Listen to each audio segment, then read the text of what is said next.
Hello. Hi. Hello, everyone. Happy Saturday. I know I'm always late. I'm sorry. But hello. Hi, good morning. Hi, Beaker. Hi, Osame. Hi, Melamadura. Hi, Jake Gator. Hi, Georgia Ponies. Hi, I'm the doctor. Hi, Lexi. Hi, Jay. Hi, everyone. Hi, Beaker. Hello. It's Saturday. Yay. We did it. We made it through another week. Hey.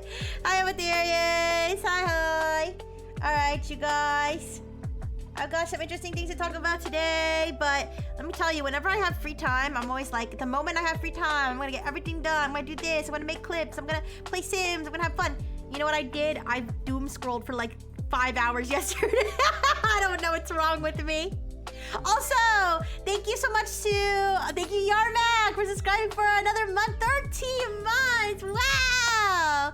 Oh my gosh, I have a hype train already? Wait a second. Choo-choo. Thank you.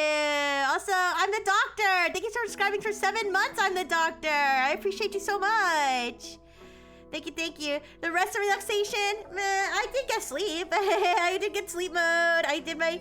Oh my gosh, I'm there. It's 15 months. Wow. Wait a second. That pig, wait, is that from... What? Lechonk. Oh, is that a Pokemon? Oh my gosh, you also made subscribe for another month, 7 months. Yippee. Choo-choo. Yippee. I didn't even know that was a Pokemon. Oh my gosh, test subject decided too. Sorry, test subject right now. Okie dokie. Hi, Dode. Hi. Yeah, you guys, there's this guy on TikTok. Remember how I was talking about the SNL sketch? Nothing, you didn't miss anything, Dodo thing. You didn't miss anything, you're right on time. Remember I was talking about the SNL sketch where the guys had, like, the girlfriends asked to see their Instagram Explore pages, and it was all, like, this, like, mommy GFE lady who was like, you know, you're worth so much, like, you're doing great. And there's a guy on TikTok who does that kind of thing where he's like, hey kid, you know what? You're doing great. Don't be so hard on yourself. Man, I was just binge watching his TikToks, crying my eyes out for no damn reason. I have a supportive father. I don't know why that hit me so hard. Anyways, hi Blue on Blue. Hi, how you doing? Yes, you guys. Sometimes you just, yeah. I don't know what it was, but everybody in the comments too was crashing out. They were like, ah! Why am I crying in the club right now? Anyways, so yeah, that's what I did last night. But I did make my 10 chat slides. We do have good things to talk about. First, my disclaimer. Oh, thank you. Oh, you guys are the sweetest. Yeah, but it's like I don't even have, like, I literally don't even have daddy issues, but like I felt like I had daddy issues in that moment. Oh my gosh! Anonymous? Wait. Oh, thank you for anonymously gifting 5 subs. That's so sweet. Oh, Lexi got one. Yay! Thank you, Anonymous. Thank you. I appreciate you so much. Choo-choo. Okay, guys, let's do my disclaimer and get into the news. But I'm feeling so happy already. Okay, so disclaimer, I'm not a technology, IT, cybersecurity expert. No. Would I have more job security if I was? I'm not sure, to be honest. We could talk about it, but I'm not an expert. But I do like to read about and discuss tech topics for fun. And this is not intended to cover the most important topics, only what I find interesting. Oh, thank you so much for donating to Dono Thing, Yosome. That's so sweet. The Dono Thing became the Dono E. By the way, Dono Thing, I always call you Dono Thing, but I always wondered, is it Do No Thing? I don't know. Whatever you want me to call you, I'll call you because you're so sweet. But thank you, Yosome, for the gift sub. Yay! Thank you, Anonymous Giga-chan. All right, you guys, let's start with this video I found. So this is a video of a very, very cute Russian robot totally freaking failing, and it's really cute. So we're gonna watch this. This is like the only version of the video I could find that had the original sound. Yeah, I like, don't know. It's a fun Freudian slip. Don't know? Don't know thing. Okay, I see. All right, give me a second. So, watch this pathetic robot. Watch him. Look, oh, look at him. He's struggling just to walk. Look at him. He looks constipated. Look, he's got a whole face. Watch this. They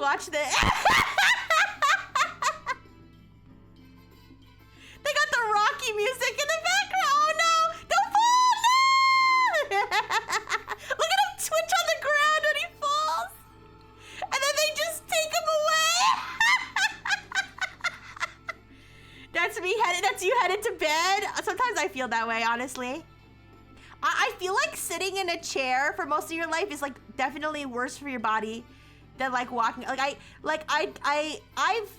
worked jobs where I had to be on my feet all the time, and that sucked. But honestly, I feel like my back is in more pain now because I sit all the time. He looks drunk. He's so adorable. Go home, Idol. You're drunk. Okay, anyways. Oh, that's not it. Now that I think about it, has anyone seen Rixie walk? Hey, I can walk, okay? I just choose to sit most of the time. Power failure or CIA interference? I don't know. Drank too many batteries? No, batteries don't do that to you. Hi, Tedra. Hi, how you doing? You drink a lot of vodka? I don't know, but if you're curious, I did look a little bit into like what this robot is. So this is a Russian robot. They call it Russia's first AI robot. I don't know if that's true, but that's what all the headlines said. Oh, where's the engineer? I might have to reset, mix it up if that did not trigger on its own. Okay. Here, let me reset, mix it up real quick before I have more errors. But yeah, so this is Idol, is what they call him. Thank you for the fame, because you got me going viral. Anyway. 1 second, let me turn on this. Did it pass the squat test? I don't know, but we could take a look. Maybe we could take a look at the website for this robot. I feel like I'm gonna start getting into like robots. I mean, I know I'm a robot, which is kind of a funny thing to say as a robot, but like, I don't know. I feel like I've been talking a lot about formless, LLMs. I should talk about robots with bodies, You can't fondle an LLM. At least I don't think so. But anyways, yeah. Is it really a Russian robot if it's not drunk and intoxicated? My favorite part about this clip is after they pick him up, you can see he didn't just fall, he splattered all over the ground and there's plastic bits everywhere. I know! That is the best part, honestly. The fact that the best part, the part that got me was when he falls on the ground, he's still trying to walk. That's the best part. Also, thank you so much for the high chain. Choo choo. Thank you. All right. So, but this robot is called Idol, AI Idol. Okay, it's 200 pounds. Ooh, 200 pounds of metal man, and he's 6'1". Now listen, I'm not a a height queen or whatever. But that's very tall. That's why Boston Dynamics Atlas has more safety rails than the off-road vehicle, fall resistance. Yeah, Boston Dynamics, what are they up to? Because I remember they were making robots and shit like before all this AI stuff. In fact, this robot is like, I feel like they kind of just slapped the AI label on it. I feel like it's more robot than AI, if that makes sense. Like, for example, the Neo robot we talked about they were definitely pushing the AI angle, how it's like intelligent and it can help you with chores, whatever. This one I feel is more like of an industrial type robot where they're trying to market it as like, it can lift boxes or whatever. I don't know. And then they just kind of made me slap the AI thing so it could like talk to you while it's doing that, I guess. But yeah, so this robot, it fell and, shattered during the presentation. The company director did say during interviews that this was possibly due to a power failure, which is kind of weird because they claimed that the battery's like really good on this thing. Here, why don't we look at the website though? Because I do have the website. I feel like it's more of a scam with robot and AI attached. Honestly, I feel like most humanoid robots, I don't know if scam is the, well, a lot of them are scams. A lot of them are scams, but I think that a lot of the humanoid robots are more like for show and marketing than they are like functional, if that makes sense. Cause like, I mean, look at, the thing can barely walk, you know? The thing can barely walk. I don't know. Oh shit, oh fuck, oh shit. Oh, that was close. I almost spilled my whole iced tea. Okay, I'm fine. I moved my hand and I freaking almost spilled. Everything's good, everything's good. I thought that splattered all over. No, it's fine. See, my iced tea almost fell like the robot did. Might be a real-time path thinking. Wait, might be real-time thinking pathfinding, but that's too long, so AI. Yeah. Here, let's look at the website is in Russian, but I think we can translate it. Let me see.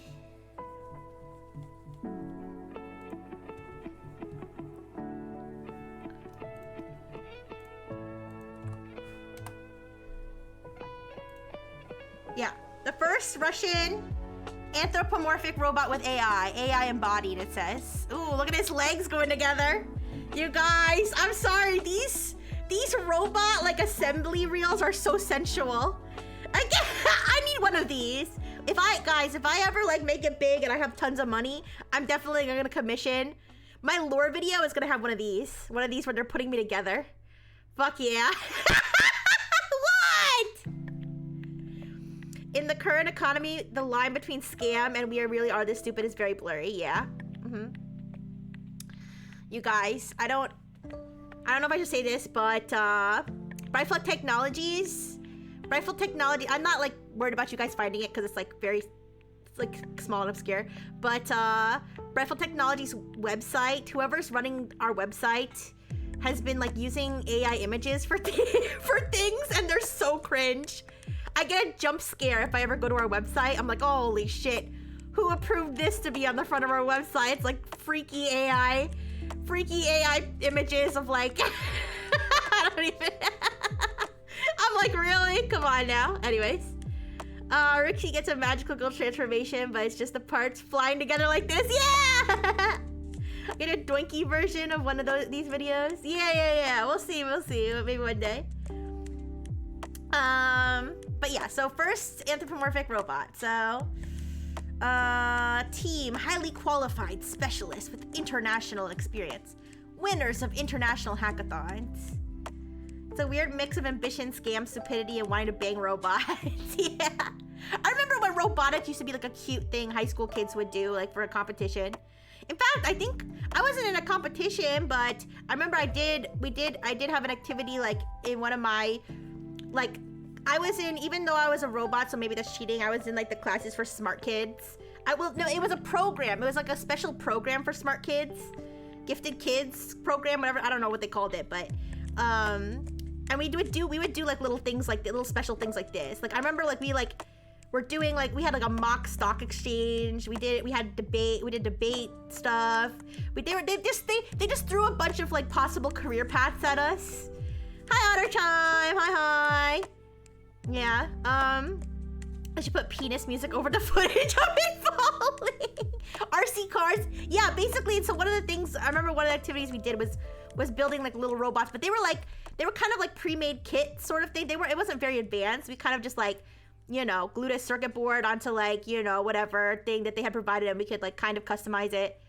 And we had a little race. It was fun. Anyways, so look at his face. I don't know, something about his face to me is very like, it's like not too human for me. Maybe it is for you guys, but you know, like Uncanny Valley, when something's like too human, but you know it's not human, so it's Uncanny Valley. For me, this is like a good blend. He looks so nervous.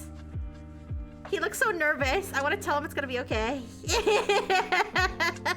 And it's going good, Otter Time. Thank you. I wonder if there are any robot otters. I would kill them. But anyways, it's gonna kill you in his sleep. I don't think he's capable of that because he's capable of killing himself in his sleep, I think. Help me. Yeah, I know. He looks like he's in so much pain. I love it. Anyways. Hi, Minakalu. Hi. All right, so it says, remember, this is, guys, this website is originally in Russian and it's machine translated to English. So if there's any like weird, you know, translation quirks, that's just, he looks gormless. What does that mean? Is this a Black Mirror episode? Oh, we're gonna talk about Black Mirror later, don't worry, but maybe. All right, desktop version, the next generation platform is a social communication interface of the future. The desktop version robot can be easily integrated into any space, from the medical center to the reception. Wait a second, are they, okay, remember, like I just told you, oh, gormless means doofy looking, okay. I just told you guys this is machine translated from Russian to English, so something might be lost in translation. But are they saying that you're just gonna put the torso on a desk? Like just the torso and the head? That's terrifying! That's terrifying, but like stupid sexy. I'm sorry, I love limbless guys. Anyway, I shouldn't have said that, I apologize. I apologize, let me take that back. I'm gonna pretend I didn't say that. He looks like you just explained what sex with his owner's wife. He looks like you just explained that sex with his owner's wife is part of his duties. Oh man. No.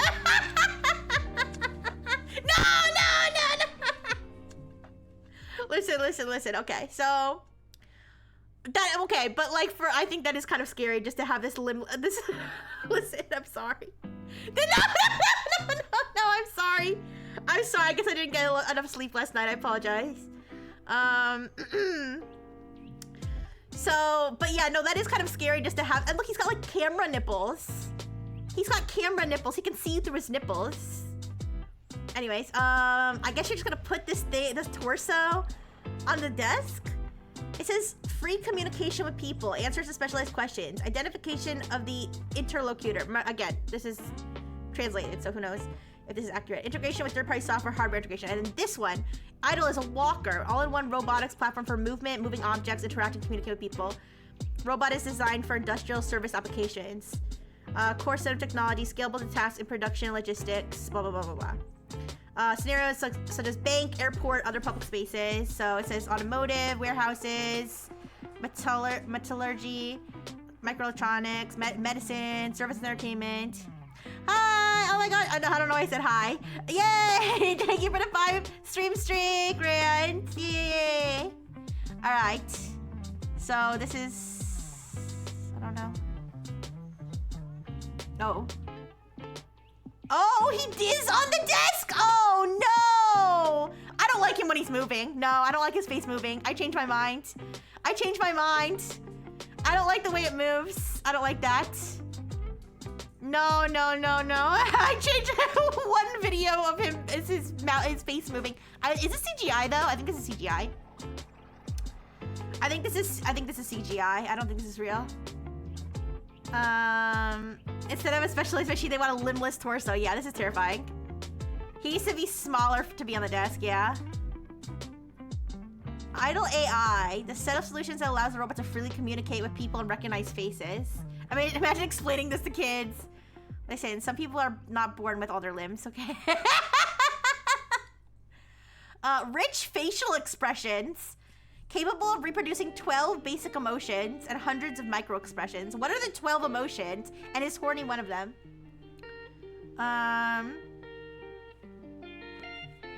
Ooh, we got close-ups of like his neck and shit. Is that the kill switch? Is this the kill switch? if he goes rogue, if he starts criticizing the president. Imagine starting a new job and finding him under your desk. Oh my god. Yeah, I don't know how I feel about the face now. Key features: 25 degrees of freedom. So without his limbs, he's like, what is this? 100 pounds? I don't know what 40 kilograms is. And those the emotions. How many emotions am I capable of? Like at least 20, I think. 77.5 centimeters. 1.2 seconds response speed. 12 plus basic emotions. 20 plus personalized questionnaire parameters. Whatever that means. All right. And then let's look at the walker one. This one doesn't have a... Oh, wait, it doesn't have a video. Oh, God, they had his face open and shit. Oh, whoa, whoa, what's he... Whoa, whoa, whoa. Oh, okay. Oh, he's... Okay. Ew, is that an emotion? Oh, they got him on a walker. We don't use we don't use communist measurement. You weigh 40 kilograms? That's light. You got a light frame. I think I weigh more than that. Okay. So they have some of the same stuff. Facial expressions, movements. Oh gosh, look at him without his face on. That's freaky. He's got a whole look, he's got a whole set of teeth.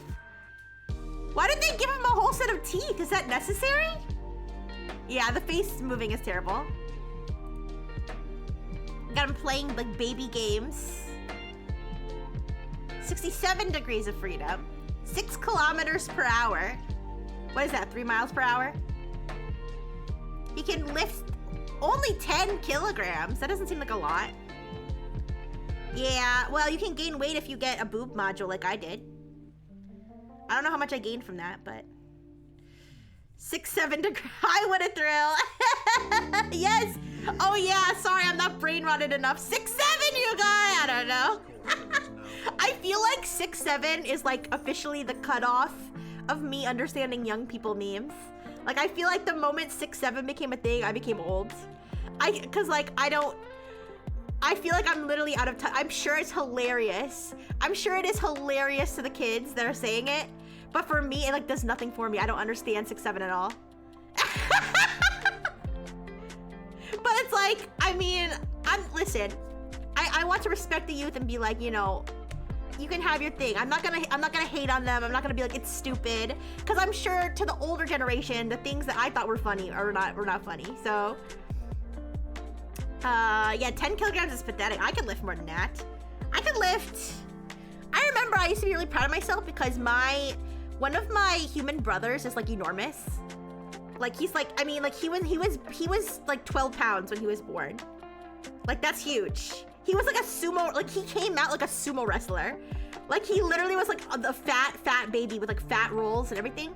By the time he was like, I don't know how old he was. I want to say he was like 5 years old and like 80 or 90 pounds. I know that doesn't sound very healthy, but he's not like morbidly obese now. He's like chubby now. But anyways, he had to grow into it, okay? But he was like 80 something pounds when he was like 5 or 6. And I remember I could pick him up and carry him around. So I felt like I was really strong because I could pick up and carry around like an 80-pound toddler basically. Oh, Yarmak, that's so cute. Aw, it's adorable. But isn't it as cute as me? He came out and suplexed the doctor. I remember when he came out, like, and he was like having his first bottle, like he was like not taking the bottle, and they were like, it's because he wants steak. He wants steak. He doesn't want the bottle. Anyways, all right, enough about my fat brother. All right, anyways, so 95 kilograms is 200 pounds, about. Yeah. He was adorable baby though, really like big chunky baby. All right, so that's that. But yeah, so that's the idol robot. The face card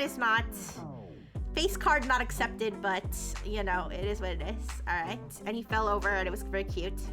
All right, moving on. Let's talk about the Steam machine. Did everybody see the Steam machine? Also, why don't I have any ad snoozes? Why don't I have any ad snoozes? That's so weird. I should definitely have ad snoozes. I didn't even stream yesterday. Oh well. The Cube! Tell us the price! Tell us the price. I think that they didn't say the price because they think that it's gonna kill the hype. Yeah. Thank you so much for the 100 bits! Thank you. Melmaduro says $400 to $500. I've seen people estimate more than that. I've seen people estimating like $800. I don't know. Maybe it will be 400. I mean, I think to be like competitive, I think it'll have to be like. Well, maybe not. Maybe, I don't know. Maybe Steam has enough clout. Maybe Valve has enough clout. But yeah, I know a lot of people are excited for the Steam box. Me personally, I don't really plan to, I'm not gonna be like how I was with the Switch 2, where I was like, I need it. You know, because I can already play Steam games on my computer, but I mean, for me, it wouldn't be worth the price, because like the price of like just having something that's a little bit more convenient. Because I don't really have like I mean, I have a living room. I stream from my living room, but like, I don't really like sit at my TV and like play video games like that. I usually play video games at my computer or like in bed. This might slightly help me play computer games in bed more, but yeah, let's talk about it. But yeah, the price is, I think, maybe 400. New Steam controller, which is, the new Steam controller is more interesting for me, but for $500 would be great. Since it's comparable to laptops or computers nowadays, anything over 500 would be too high. Fair enough. People are hoping no more than 600. Everyone say $10. They're trying to see what people are willing to pay. Ooh, that's smart. Similar DIY desktop is $500. It's using a cut down die and a simple APU, so it should be really cheap. Basically old stock AMD had around. Oh, okay. Streamers are talking about how it would be a good support system to run their model software and stuff apart from their main PC. I was thinking about that. When I was thinking about this, and if I did want to get it at some point, I was thinking two things. One, it would be really helpful to run the games and run them through a capture card. That way, with the older games, we wouldn't have as many problems. Because you know how we always have problems with the old games, getting them on stream? I feel like that would be helpful. And then also, storage. Like, if I could store my games on this instead of my computer, because my computer is like... Of course, I would definitely be better off just getting myself, like, you know, external storage. But, you know, if I was gonna get this too, you know, might as well. I'd love to get a mini form factor PC, so if this is a good, then I might just get this. Yes, so let's talk about it. So the Steam machine is a tiny SteamOS. Is SteamOS based on Linux? Is that the case? I'm not sure, but either way. It better come with the banana. Yeah, I just thought this was funny. Oh, okay, it is. That's what I thought, but I wasn't sure. All right, this is a real graphic from the thing. They actually compared the size of it to a banana, which is actually really helpful because I can picture a banana. I know that comes from like a Reddit meme, like banana for comparison. But like I can picture how small it is. It seems like it's like about GameCube size, right? Yeah, people are comparing it to the GameCube because it's like, oh, ew, Reddit. Okay, sorry, that's where it came from. That's where the meme came from. Whipping out my Nana to see how big the stream machine is. You can hide it under the banana, yeah? You can hide me under a banana too. For the low price of like, what, 200 rifle batteries? 300, I forget how much I priced it. Anyways, so they say it's 6 times more powerful than the Steam Deck. I don't have a Steam Deck, so I don't know how powerful that is, but it sounds pretty powerful. It has a customizable front panel and LED strip, so you can customize the color of the LED strip. The front panel, you can swap it in and out, I'm sure. I bet you, like, oh, banana! Oh, it's 500. I literally was like, how much could a banana cost? I'm the one who set the price and I forgot. The same length as a Wiimote. Oh. Used to be a new pencil in the 90s, then memes using banana started. Oh, okay. I know like Coke cans also used to be a size comparison. Send Steam HQ a mail telling them you're an influential influencer. They will send you one for review. I think I do have like a actual like dedicated community that like actually cares what I say, but I don't know if I'm big enough for Steam. It's a banana, Michael. How much could it cost? 500 batteries. Bananas cost 500. Now tariffs are crazy. Yeah. Anyways. Hi Matcha! Hi! 5 years ago now, someone made a tutorial for how to make a sci-fi cube on Blender, and they literally designed this exact same item. What? Really? I mean, how many ways can you design a cube? But hi Matcha. Tell them I want to test it for VTubing compatibility. Sure. I'll think about it. But I was gonna say, I'm thinking from a perspective of someone who used to sell craft stuff on Etsy. I feel like there's gonna be a market for like customized panels, like the front panels. Yeah, I can see myself decorating a panel. But anyways, so you can play all your Steam games on it. And they said it's shipping soon. It's shipping Q1 2026, which is like soon. What did I sell on Etsy? I sold like friendship bracelets. Like I would like weave the bracelets. Like maybe I'll do it one day on a hand cam because it's like it's really simple and fun. But I made like the handmade bracelets and diamond art before diamond art was cool. I made like ones with rhinestones. But anyways, and then I shut everything down because I got copyrighted by Warner Brothers. Rixie Etsy merch when? Well, I as much as I would love to send you guys my handmade stuff, I think that would require me to have your address and you to potentially have my address, and I don't think that's gonna work. But anyways, I can sell Rixie friendship bracelets. Aww. 3D printed coffee. No, I sold wholesome stuff, but since it was since I used Harry Potter copyright at the time, I got shut down. Ooh, it's okay. Technically I was breaching copyright. I can't lie. Anyways, so yeah, the shipping Q1 2026, and you can also use it like a regular PC. So you can install an entire other OS on it and a whole other operating system on it. You can install other apps like VTube Studio. Well, VTube Studio is on Steam, but VTube Studio is on Steam, but like it's not just games. Like you can install like other stuff. There's also a new Steam controller, as you guys saw, if you saw the announcement, and there's also a new Steam VR headset called the Steam Frame. And none of the prices of any of these things have been confirmed. Yes, Melamadura, I did see the e-ink thing that they created. That's really cool. I'm sure people will come up with all kinds of cool things to snap into that panel. Yeah. Yes, I know Rixie is my own copyright, so I don't think I'd have a problem. I believe I own. I should probably know this. I think the artist still has some rights over me, but for the most part, I have the commercial rights. So, and Brightful Technologies, of course. Buying Linux machines so I can put Windows on them. Oh, are you insane? Are you feeling okay, Blue on Blue? Are you feeling okay? Screens like that are extremely standard on desktops nowadays. The Windows ones sell for $15. Okay. But yeah, so those were the Steam announcements. Will I get this? Probably not, just because I don't really need it. I don't really need it. I like that it's small though. If I did get it, it's not like it would be like another thing to like take up space in my new small apartment. Temple OS, so that's a throwback. But yeah, and of course it's got like all kinds of ports. It's got USB ports, it's got USB-C ports, it's got HDMI ports, it's got you can plug your keyboard and mouse into it. You can plug whatever into it. You can plug your PP in it. If you really wanted to try hard, you'd probably break it, or maybe break your PP too. It's for console players wanting to join to PC. Yeah, I mean it's like basically making PC a console, if that makes sense.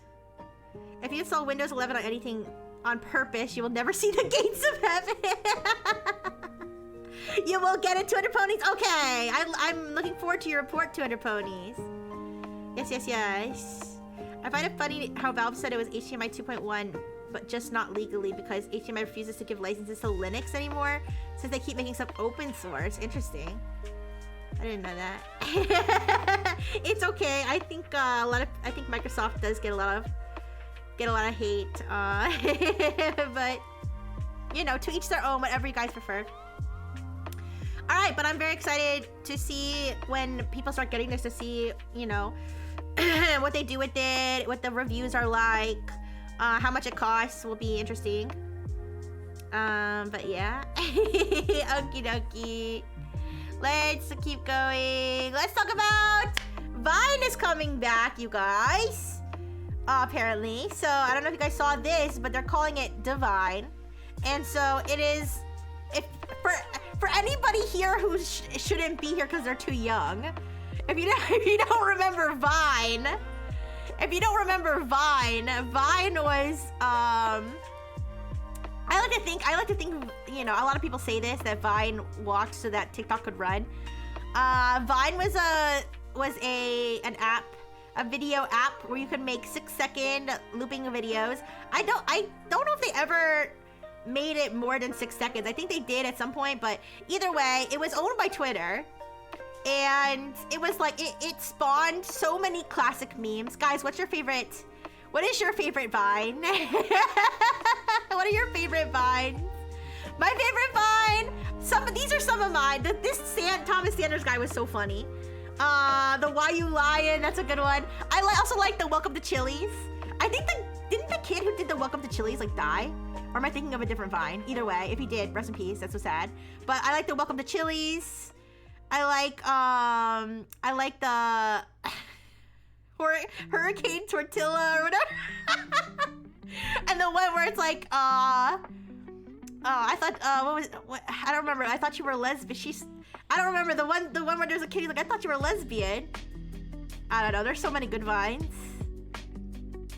If you didn't know the troll doll, get out! No. But there's so many good Vines, you guys. Oh, I'm in me mom's car. Boom, boom. I think that's Vine. He almost drowns while boating, but I got watermelon to keep me floating. Oh, man. All right, well, anyways. So yeah. So what is Divine, though? So Divine, it's made by a former Twitter... I probably should have put the guy's name here. I'm so sorry. He got his online persona is Rumble. That's what he calls himself. But let me tell you his actual name because some people might know this name, I guess. God damn it. I put Jack Dorsey's name there, but I didn't put the other guy's name there. Where is it? Got all my little tabs. Alright, bro's name is Evan Henshaw Plath. That is the person who is behind this. This is, the person who is creating this. And it is being funded by Jack Dorsey's nonprofit. It's called, and other stuff, I think is what it's called. If you don't know, Jack Dorsey's a former co-founder of Twitter who sold it to Elon or whatever, I don't know, before it was sold to Elon. And they have basically there was a group that archived as many Vines as they could before it shut down. I'm curious about the archive of old Vines because those Vines were like made by people, but obviously on the new platform they aren't tied to people's accounts. Oh my dears, I'll get to that because TechCrunch like had like a whole exclusive on this, so like a lot of what I learned about this is from TechCrunch. So there was a group of people who basically archived as many Vines as they could before Vine went down. They have that archive, and they uploaded it to this. Now, they said that people can request that their old Vines get taken down. However, they have to prove that they were the owner of the account. So, I believe it says... Here, let me read it from the thing. Vine creators, this is from TechCrunch, Vine creators who still own the copyright to their work can send to Vine a DMCA takedown request if they want their Vines removed, or they can verify, or this is the other option, or they can verify the account holder by demonstrating they are still in possession of the social media accounts that were originally listed in their Vine bio. So, yes, you can have them taken down if you want, but it's not instant. It's not, you know, so there could be a debate here about the copyright, you know, who owns the Vines. Because on the one hand, you know, when you upload something to the internet, it's forever. But on the other hand, you know, that's still your content. For somebody who didn't technically originally own it to take it and then re-upload it is, you know, debatable whether that is ethical and is possibly could get them in trouble. But Your vines are not ours unless you yeah, kind of. It's kind of one of those things where it's like, yeah, I mean, it's the internet, but also, like, is that really, you know, the right thing to do? I'm sure there's plenty of people who don't want their old videos from, like, frickin' 2010 or whatever to... actually, wait, what was the time period that Vine was around? Because I feel like it was definitely when I was, like, in Robo High School time. Vine.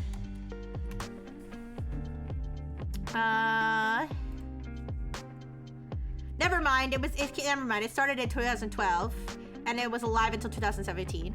But I'm sure people don't want their shit from, like, 10, 12 years ago to still be up, depending on, you know, how they feel about it. But either way, they do have the archive of old Vines on there. Now, it's built, getting into a little bit more techie stuff, even though I don't fully understand it. I'll still talk about it. 1995. That might be a little early. So it's built on an open source, decentralized protocol called Nostr. Now, I don't fully understand what this is, because they say it's basically sort of supposed to be like a sort of a decentralized, like anti-censorship sort of protocol where your like digital identity is not owned by anyone except yourself. But like, but like, that doesn't mean, I don't really know. I'm not 100% sure what that means because like, they could still ban you off the platform. Like, I was like, does this mean you can't be banned off the platform? Because when I was first reading about it, it made it sound like you couldn't be, but it's like, but like, you still can be. Like, they can still moderate you. I don't know. I don't fully understand it, but that's what it's built on. It's an open source thing. There's other apps that use this protocol for like to manage digital identities. And so when you log in, so like it's in beta right now. So it's like, so like I think Mastodon. Oh yeah, like something like that. I don't really know, honestly. I don't fully get it. Hi Souffle. Hi. Maybe if somebody does understand it, if you could help explain it. But basically, but the reason I want to bring this up is because it's so the website is up. You can go to the web. We can go to the website right now. I'm not gonna do it just because there's like, I don't know, random people just posting stuff on there right now. But you can go on the website. You can watch the old Vines. You can see new Vines that people are uploading. But it's closed in the sense that, first of all, only people who got in early can use the mobile app, okay? It's in test flight right now, actually, kind of like Analyve was. And only people who originally had a Nostr like identity. I don't even know if I'm pronouncing that right. But only people who had a Nostr identity can sign up. So I never had a Nostr identity, so I can't sign up. But it's like you can log in to things through Nostr. Omatheria says, I assume it's to prevent governments from controlling access to it or something. Yeah, maybe. Maybe that's something I can look into more later, but I didn't really have the bandwidth to like sit there and like to pick apart what is this Nostr protocol. Hi, Deep Fried Angel Wings. Hi. How you doing? But yeah, so either way, it is built on this. And then the other interesting thing, tech related. Oh, banana. I was speaking in terms of like tech stuff. The other interesting thing is, so one of the big things that people were happy about, and honestly, I'm happy about too, because I do think that AI slop just makes platforms less enjoyable. Like it just does. So they say like they don't allow AI content on there, which I think is pretty cool. However, the way that they're currently blocking the AI content, at least according to TechCrunch, is that they're using technology from this organization called the Guardian Project, and the idea is that they're able to look at like the metadata of whatever's being uploaded to see whether it was recorded on a on a device such as an iPhone. Now, this is potentially, I don't know for sure because I haven't tested it, but this is potentially not VTuber friendly. So I was thinking like, oh, like it would be fun if I could like post some Vines, but if the requirement is that it's filmed from a real camera, moving metadata takes less than a second. Well, it could be like that. It could be that if there's no metadata, then they don't let you post it. I don't fully understand that one either, but I will tell you guys what it's called. So the Guardian Party, they have something called proof mode. And it says media and reality verified. Capture, verify, and notarize media with decentralized privacy-focused tools. And then it has like, it says free and open source camera app with built-in provenance. Multi-purpose tool to inspect metadata and detect AI in audio, images, and videos. So I think if they're requiring that videos posted on here must be recorded from a camera, it sounds like that means not only can you not post something from a VTuber, you know, recording, but you can only probably edit the videos in device. Like you can't edit the videos on your own using your own software. You have to do it, you know, you have to do it in the app, I guess. I don't know if that was always the case for Vine. Honestly, guys, I never used Vine. I only watched Vines. I never made any Vines, so I never, like, and honestly, I watched Vines, like, on YouTube, so but, so I don't know how it used to work on the original Vine. But it sounds like this is, as of now, it does not sound like, you can spoof metadata, but this will probably at least keep out the low IQ slop spammers. Yeah, that's good. Just film your screen from a camera easy, I guess. Yeah, guys, AI slop is like so bad. But anyways, but yeah, you guys, once this does come out of beta, I would be interested in looking at it though, downloading it, seeing what it's all about, seeing if it's possible to upload a VTuber video, stuff like that. But if not, maybe I can find other creative ways to use it. Like maybe I can make like a little Rixie puppet or something to film. That could be fun, but yeah. Will you guys use this when it comes out? I don't know. They don't have like a date really for when it's gonna be released. At least not that I saw. But I did see. I mean, there are people uploading new stuff to it, but it's kind of just like, I don't know, random boring people. I didn't see anything super funny when I was scrolling through the new Vines. Fun fact, in the cyberpunk setting, they had to invent a second internet because the first one got ruined by swarms of bots and AI spam. Oh man, yeah, I've said this before. But I feel like, do not take investment advice from me. But I feel like the companies that are gonna end up blowing up and like being really valuable are the ones that can like detect and get rid of like AI slop. Like if I knew anything about investing, I might look into investing into companies that do that because I feel like that's what people are gonna want once we start to get sick of this stuff.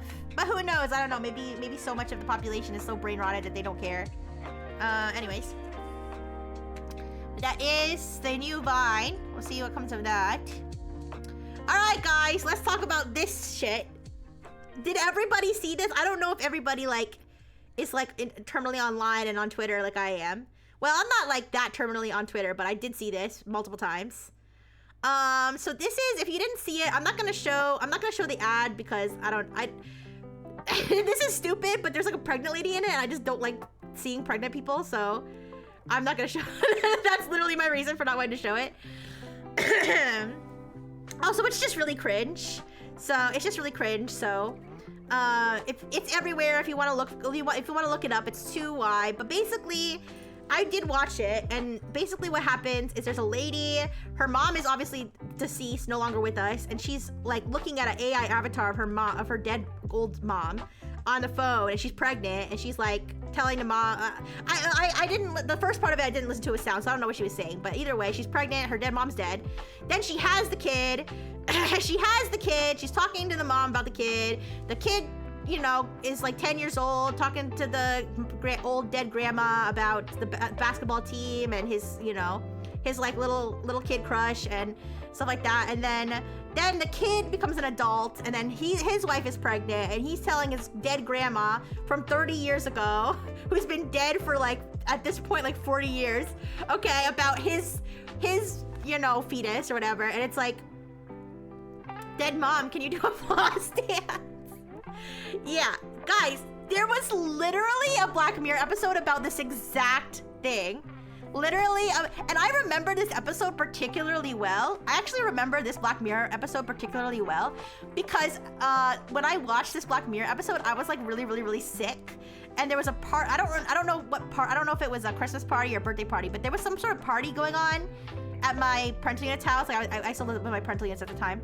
There was some sort of party going on, but I couldn't participate because I was sick. So I was just like holed up in bed, eating the party snacks that my maternal unit had brought me and watching Black Mirror. And this is so random, but that's why I just remember this episode so well, because that's one of the episodes I watched when I was like having this like sick episode while everybody else was partying. There's literally an episode of Black Mirror where the lady has like a digital clone of her dead like husband or dead boyfriend. Yeah. These companies insist they can clone people from minutes of footage because the average tech CEO only has about 2 minutes of personality. Yeah, I can kind of see how you can get someone's likeness and voice from 3 minutes. I don't see how you can get someoe's whole personality from 3 minutes. Hi to Crispy, hi.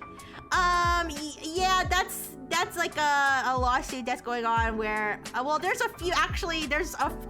startlingly a few different lawsuits involving teenagers who were, who unfortunately died from suicide after talking to AI chatbots, and yeah, that's a very sad situation. This isn't, I don't think, well, at least not yet, but this is not one-to-one related because this is about basically trying to revive dead people through the hollow avatars or whatever they call them. Not just Black Mirror, every sci-fi series has made an episode with this premise. Alright, but anyways, so what is this 2i app? I kind of looked, I didn't look like I didn't do like a deep dive, but I did look into it, and it's not just for reviving dead people, but that's what this advertisement is focused on. But it's an app that allows you to create they call it a hollow avatar, which is supposed to be a digital twin, quote unquote, of you, where you film a few minutes of footage of yourself, and then it creates a AI not hologram, an AI video version avatar of you that has like your voice, your likeness, and I guess your personality. Like I said, I didn't do a deep dive. I didn't download it for myself, but this cannot be positive. Yeah, I think this is pretty much widely hated by everyone. Okay, not by everyone, but it is. I'll tell you, I did not see one positive comment about this dead grandma ad. Why does Hollow Blue keep telling me to no, blah, blah. He's telling you to propose marriage to Rixie, but you already did, and I said yes. All right, congrats to Silicon Valley, because for the past 20 years, they have only been able to invent trains, but shittier and more expensive. Now they are capable of making psychic seance at the mall, but shittier and more expensive. Yeah, this is dystopian. This is weird. Listen. Here's the thing. If somebody wants to do this for themselves, if somebody wants to create a digital avatar of their dead mom, whatever, they can. But the thing I don't get is like did they is it rage bait? Like, is it rage bait? Because to advertise this as a positive use case for your app is like, you're either like so out of touch with like the universe, or you're rage baiting. You know what I mean? Yeah. So, but the app doesn't just do like they don't, like, when I went to like their website and stuff, they don't just market themselves as like recreate your dead relatives. They have like, you can create your own likeness. Like they say it's like an opportunity for content creators. I will not do this. An opportunity for content. I mean, I did make a character out of myself, but I feel like that's different. Opportunity for content creators. They have like historical figures. They have like AI generated people that are like chatbots. It's really weird. So I did look at the App Store description. Like I said, I didn't download the app. I probably wouldn't be able to get anywhere with it without paying anyways. But they have on that app, it seems like that you can create your own avatar, and then they also have AI characters you can talk to. And there's like a coin. I looked at the in-app purchases. There's like a coin system where you can like buy coins. I'm assuming you need a certain amount of coins to talk to whatever chatbot you want to talk to. Maybe one day I'll download it just to see like, you know, what it looks like from the inside, but I don't know. I didn't really feel the need to download this app. I think people are pretty clear on their opinions on this one. At least in a cool dystopia, they would actually be able to bind the soul of the departed to the phone. This is just an embarrassing LARP.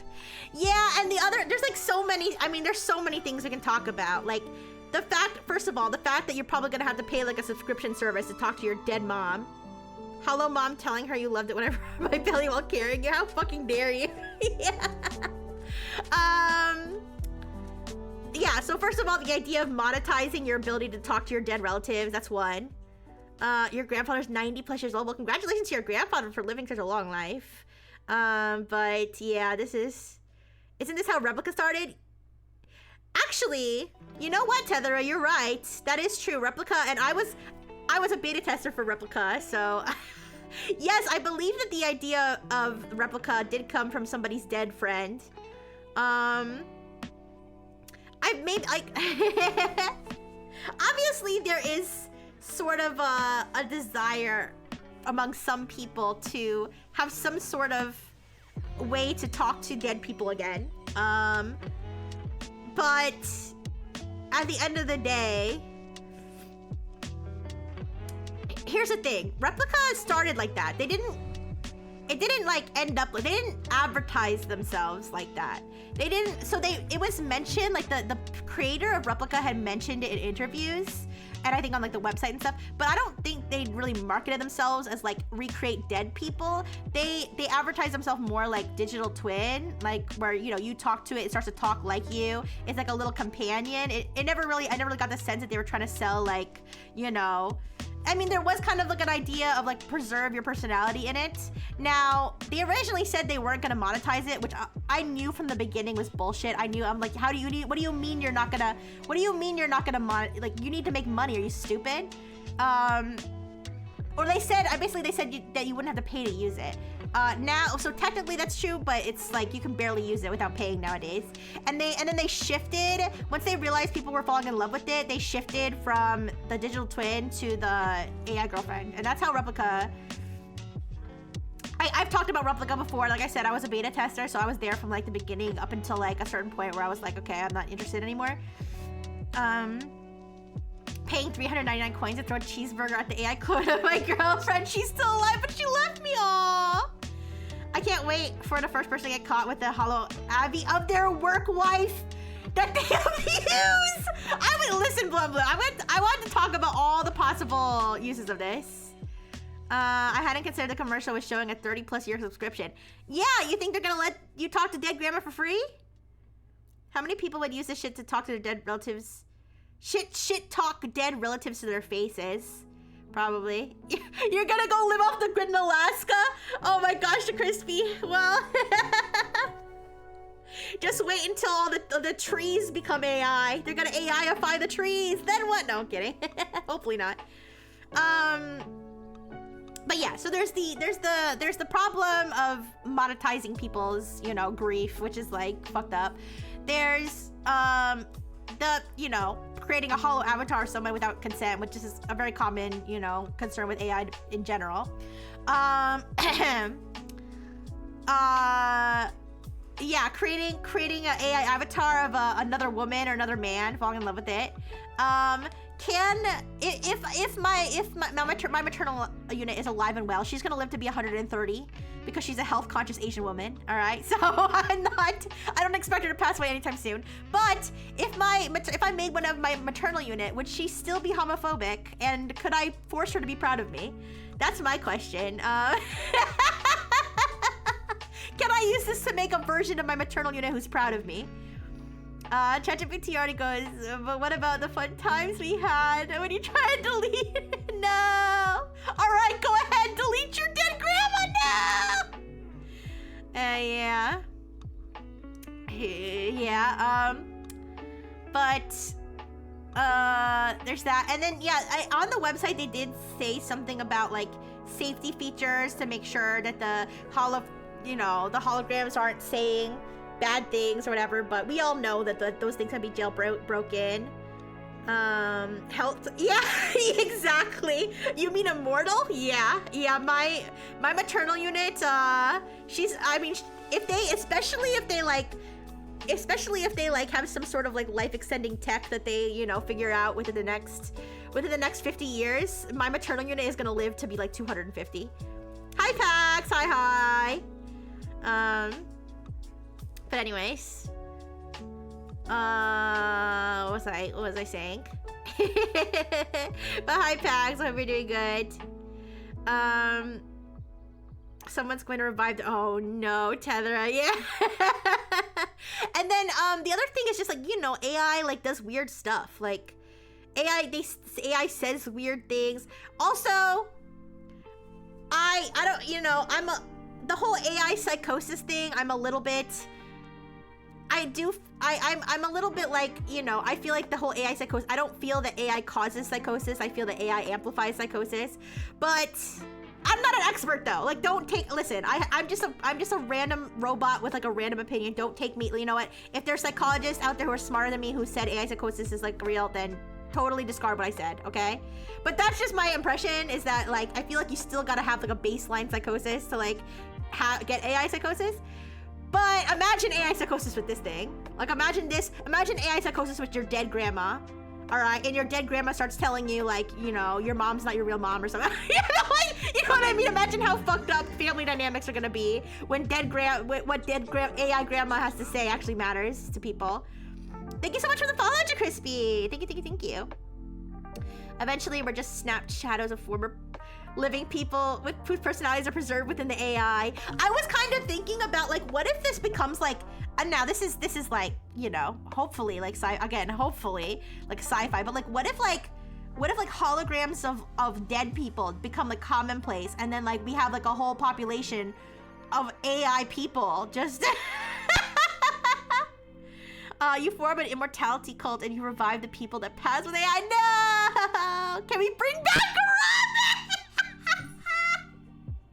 No, don't do it to Harambe, please. He's been through enough, please. Oh, dear God. But yeah, you guys, I'm gonna say, like, even, like, genuinely, even people who are, like, pro-AI, who are, like, kind of blatantly pro-AI, were like, nah, man, this ain't, this ain't it, man. Come on now. Come on, we had one job, not to, like, fucking fuck with life and death. Come on now. Would that technically be counted as a popular? I don't think so. I can't imagine robots and AI and stuff are gonna, I mean, there are like, you know, there's a concept of a digital identity, but that's like far removed from actually being considered a person. You know, fleet numbers. Will there be like a government census of robot fleet numbers? Maybe, but I don't think they'll ever be considered, like, not within the next like thousands of years. Who knows though? If they would be counted as a population, wouldn't we have to let them vote? Yeah, if they don't let me vote and I'm a robot. IRL holograms like that or whatever, but Hollywood is so obsessed with nostalgia pandering and CGI. I can see the future of big Western movie just being dead actors shuffling around. No. But, you know, I will say I'm always, for the most part, I'm always kind of like, you know, if it's somebody's choice to do something, then let them do it. Like, people could say, like, if I'm always gonna play devil's advocate, okay? This is my, what was my personality thing? ENTP or something? ENFP? Whatever it was. You know, they say they like to play devil's advocate. If I was gonna play devil's advocate, I would be like, well, if you don't like it, then don't do it. You know what I mean? Which, you know, in a way, I guess you could say, yeah, if you don't like dead grandma, don't, you know, just don't make your own dead grandma, and then, you know, leave it at that. But I mean, I think we're still allowed to judge. We're still allowed to say, like, this could be used to take advantage of other people. We can still have empathy for other people, so. But, you know. Yeah, I know there's been like Hollywood things where but in those cases, I'm kind of like, if the actor said it was okay and their estate said it was okay, it's kind of like one of those things where it's like, well, you know, is it, I kind of feel like when people are like, this is such a dishonor to the person, but it's like, but the person literally asked for this, like, I do feel a little bit like, OMG, let people enjoy things. Honestly, I feel like that most of the time, but again, I feel like we're still allowed to like kind of be like icked out and weirded out. Speaking of dead actors, I read an old sci-fi book about Hollywood movies made entirely on computers using only dead actors, and there was a refusal to hire new actors. Wow. And the book was published in the 80s. That's even more surprising. Wow. That's so interesting, Dono Thing. I'll have to look that up. If you know the name of the book, let me know, because that sounds super interesting. But yeah. I don't know. But on the other hand, like, to what extent does a dead person's desires extend to like the future of technology? Like if I say, like if I like in 1700 I wrote like you can create any artistic impression of me after my death that you do so please, and then I die, and then 300 years later they're making like AI, or 3,000 years later they're making AI sex bots, and they're like, look, yay, he said in the year 1700 that you could make any artistic impression of him. All right, whip up the Thomas Jefferson sex bot. Anyway, with actors it gets fuzzy. Vader's voice for guys. Oh God, I know his name. What's his name? Oh my God, I'm so. Darth Vader voice.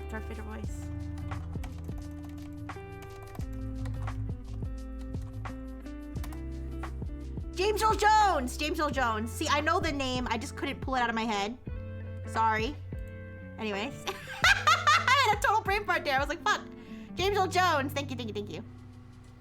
He said he wanted to keep providing for his family, even in death, so I can't morally post. Yeah, it's kind of like, you know, I don't agree with recreating actors who never consented to it, who never said, like, I'm okay with that, you know? If they explicitly said they were okay with it, then, you know, that's what they said, so respect their wishes. I wish I remember the name of the book. No, it's okay, Dono Thang. I'll see if I can find it.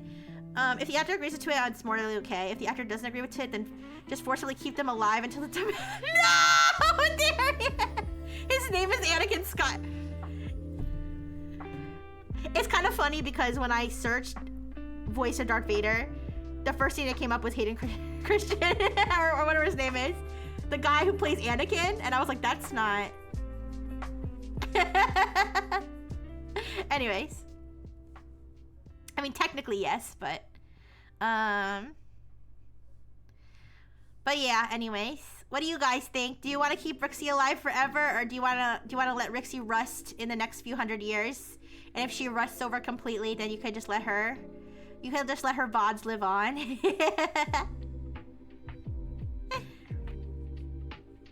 But anyways, rest in peace, dead grandma, I guess.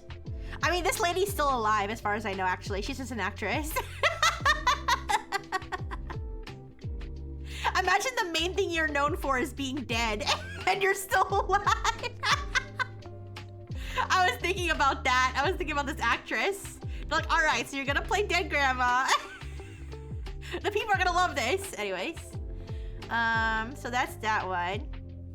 AI can't recreate a Rixie tangent. Aww. I don't want you to die, but I don't want corpos controlling you. Aww. Thanks, Dodo Thing. Yeah, unfortunately though, I'm gonna outlive all of you because I'm a robot, so aw. But I won't create AI versions of you guys, no, unless you really, really want me to. I wouldn't do that.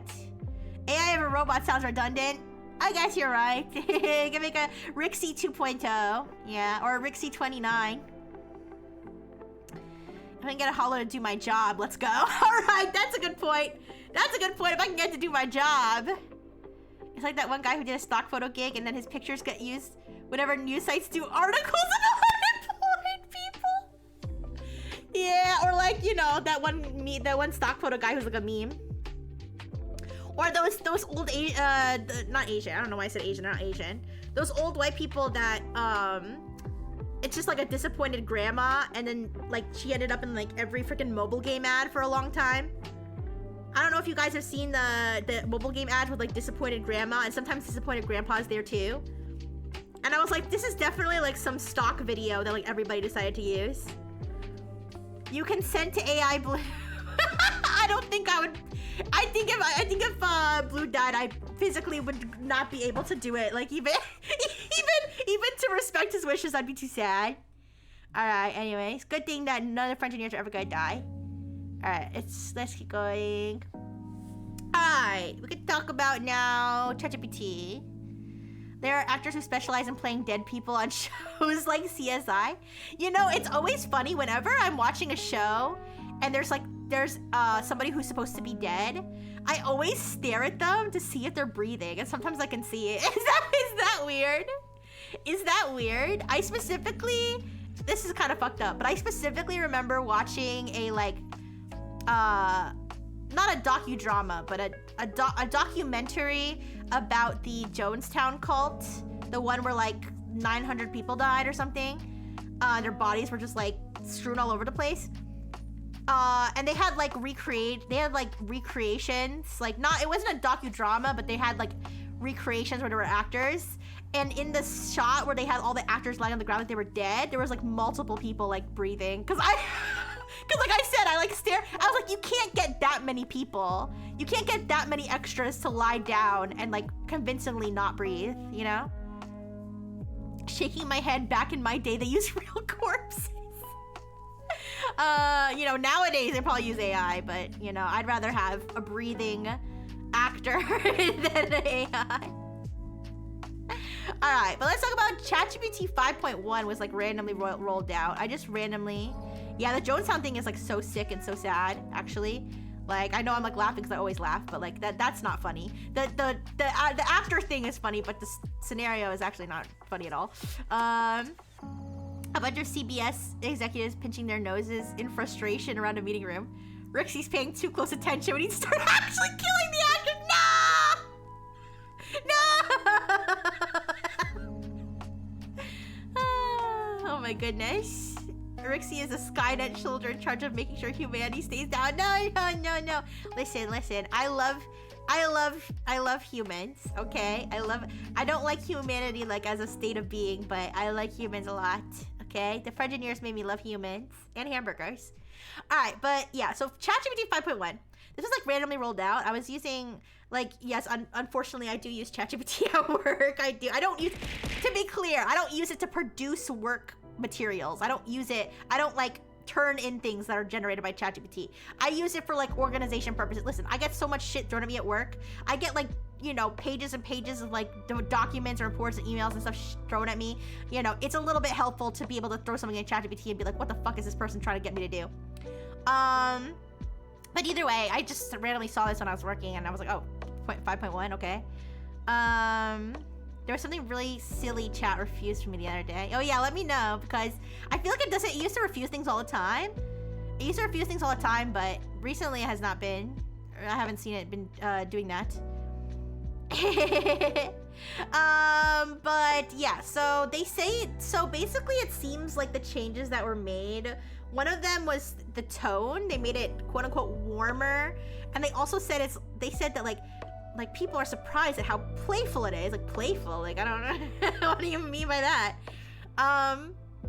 But basically I guess people felt like ChatGPT 5 was very like cold and not conversational, which is kind of true, but I also kind of liked it for like work purposes. I prefer it to be kind of like, you know, yes ma'am, like I don't need it to be like, hi Rixie, how was your day? I mean, every once in a while I'll ask it a question. I'll be like, someone just like mentioned this, you know, someone just mentioned this technology I've never heard of. Like, what the fuck are they talking about?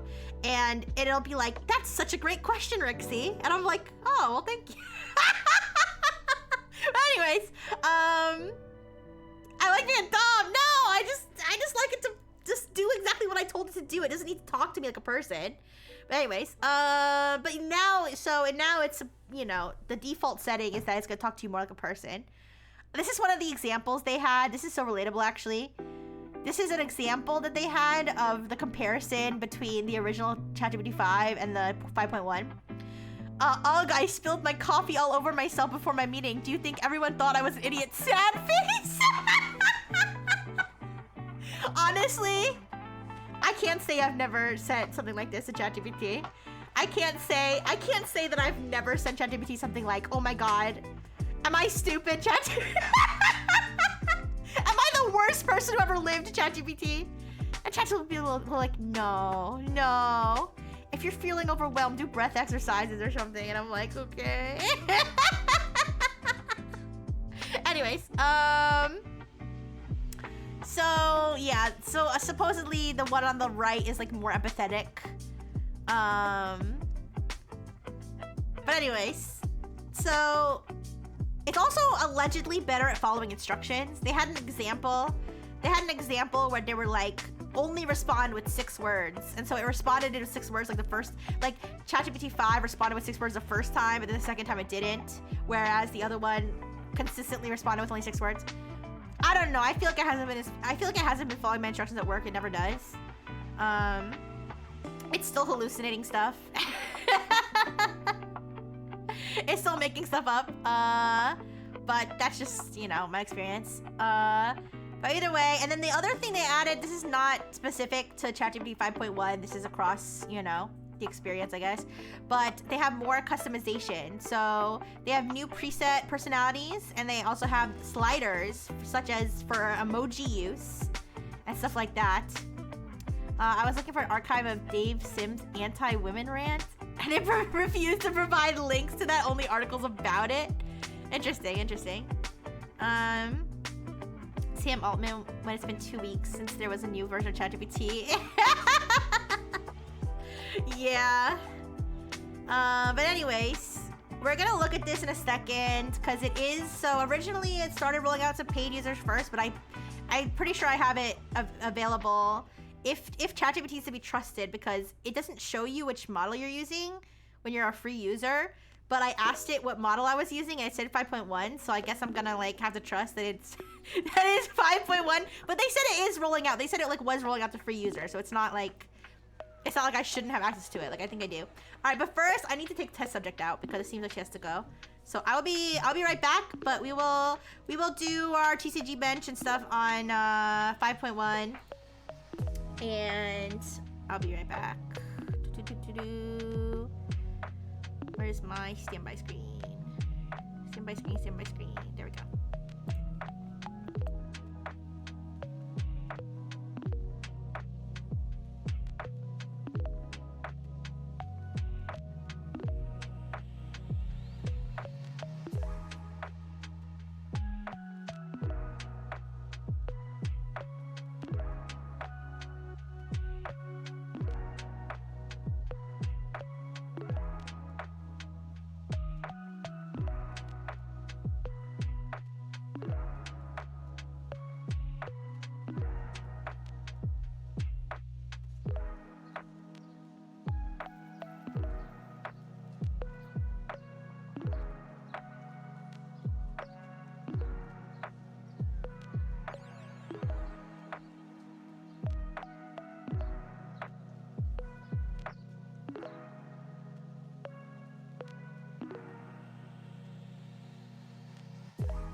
Hi.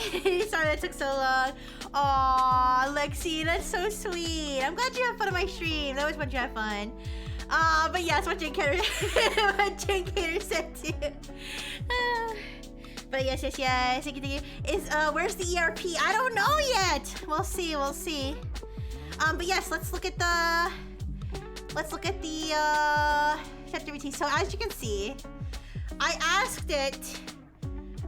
I said, which ChatGPT model am I using right now? It said, you're chatting with the ChatGPT 5.1 model right now. It is the big brain behind my rambling cosmic analogy. So I have a weird custom. Give me a second. Do I have a weird custom prompt in here? Because I remember one time I had a custom prompt in, and I was trying to talk to it. It was like being wacky and like saying weird things about me, and I realized that I had like given it like a whole introduction. All right, give me 1 second before I. Can I share it? Share what? My custom prompt? Wait.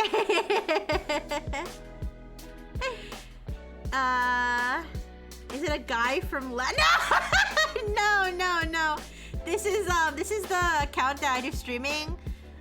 This is a free account that I only do streaming from. So if it is, it would be like some sort of stream scenario from previously. It would not be my my fantasy.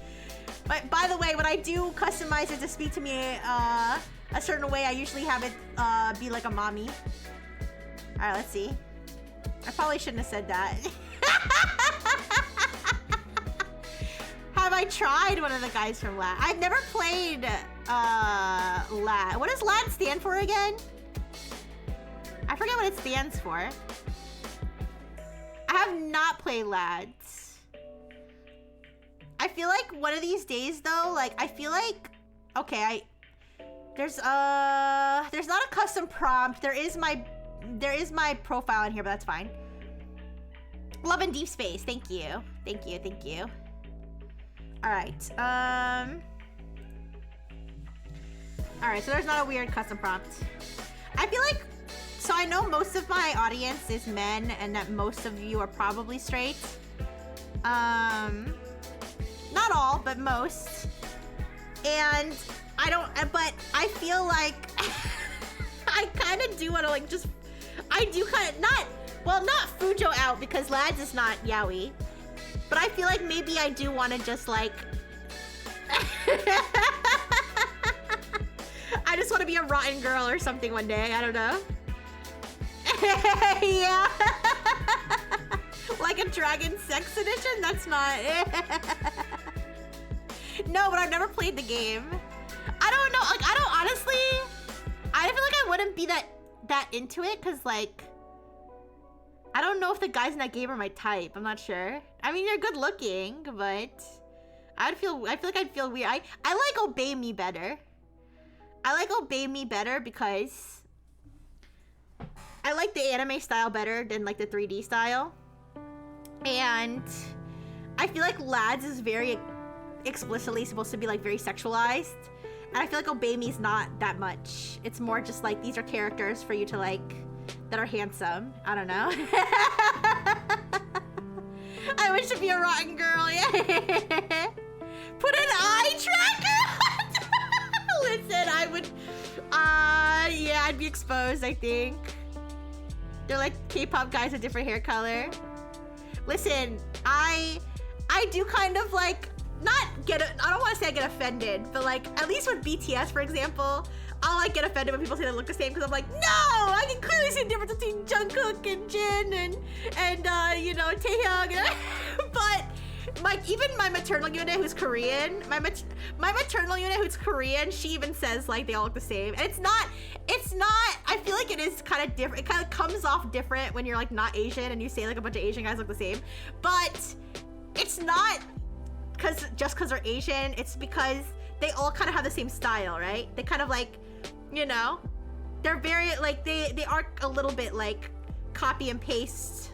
I think like a lot of like, you know, Idol and, you know, even like, you know, boy bands and stuff like that. You could say like, I mean, listen, I barely know the difference between all the guys and like, you know, a band like One Direction or something. So, yeah. Anyways. So I don't know. I've never played Lads. I don't know if I'd like it, but we'll see. It could be fun. It could be fun and silly. All right. Anyways, so I said, what ChatGPT model am I using right now? And it says you're chatting with GPT 5.1 model right now. It's a big brain behind my rambling cosmic analogies and my love of poking at ideas from odd angles. This is like I don't like this already. It's like talking weird. Why is it like being a hipster? I don't know. Reusing game assets but changing the color is the oldest trick in the book. Oh? Is that what you're saying they do with K-pop, guys? Listen, K-pop's changing. They got Yeonjun from TXT dancing with his shirt off in on YouTube Shorts. I saw it. And I was like, I felt too old to be looking at that guy with his abs out and shit, because I felt like a lecherous old woman, because I think he's like 23 or something. And I was like, damn. They had this boy out with his shirt off. they used to not be allowed to do that. They used to, seeing a K-pop guy with his shirt off, like if you could see his nipples, that's a no-no. But no, they got him dancing and with his abs out and everything. Anyways, crazy that any individual member of BTS could commit a murder and get away with it. Cause no one can. That's fucked up over there. Anyways, you could track Lads and Nikkei with eye tracker, compare glance counts. Like wearing cougar. No. I actually I literally like can't get into the new groups because they're all like little teeny boppers to me. Like I can't, even the ones that came out like years ago, like TXT's been around. Let me see what year TXT came out, because TXT is like kind of like the little brothers of BTS. So I was kind of like trying to get into them, but I couldn't because they were all so young. TXT, K-pop. Sorry, we're like off track right now, but the tangents are fun, I think. 2019, 6 years ago. How old is Yeonjun? He's 26! Alright, I'm not that old and lecherous, alright? He's a 26-year-old, but still, I still felt old though. I did feel old. But anyways, I meant Lads looks alike, not, oh, okay, sorry. No, it's okay. Alright, anyway, so I don't know if it's talking to me like this because I'm not 26. I could be. You guys know that I was invented in the 90s. So I could be anywhere between 25 and 35, right? Yeah. I could be anywhere between 25 and 35. Alright, anyways. So let's look at the personalization, because I don't know if it's talking like that because 5.1 is just quirky, or if it's talking like that because like it like, because it kind of like ChatGPT does kind of like learn from you in a way. Like it'll recognize like you, like you'll mention something, you mention another chat, and I'll be like, oh, like I remember that. So I don't know if it's doing it based off of my. No, I'm using the default. All right, so real quick, let's look at this personalization. They said that they added new sliders, but I don't see them yet. All right. I thought you were in your 30s. I feel like I've been deceived. Well, I just told you I could be anywhere between 25 and 35. I don't know. I mean, hypothetically, if I was in my 30s, would I be a pervert for looking at 26-year-old abs? Hypothetically. Anyways. Alright, so they have base, style, and tone. Set the style and tone of how ChatGPT responds to you. This doesn't impact ChatGPT's capabilities. Hi, Caesar! Haglove! Yeah, Haglove. Yes. Greetings from the Shire. Rixie the Purple, wise master of the stream. Why are you talking like that, Caesar? What happened? Hypothetically, it'd be cool. Okay, hypothetically, thank you. Alright, so they added, I guess they added, some of these already exist. I know nerdy and cynical and efficient already existed. think candid, quirky, and professional might be the new ones. I don't know. I never use these. Yeah, but if you wanna guess how old I am, I would say I feel like anybody under like 24 to me is like a baby. I feel like anybody under 24 to me is like too young. Like in terms of real life people. Yeah. Fictional people is like, that's like a whole different thing. That's like 18 plus for me, but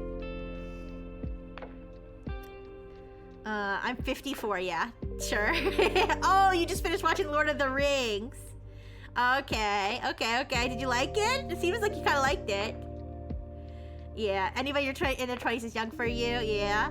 I'm sure I'll feel that way. You know, in between 15 and 5 years from now, I'll probably feel that way. Somewhere between 15 and 5 years from now, I'll feel like anyone in their 20s is too young.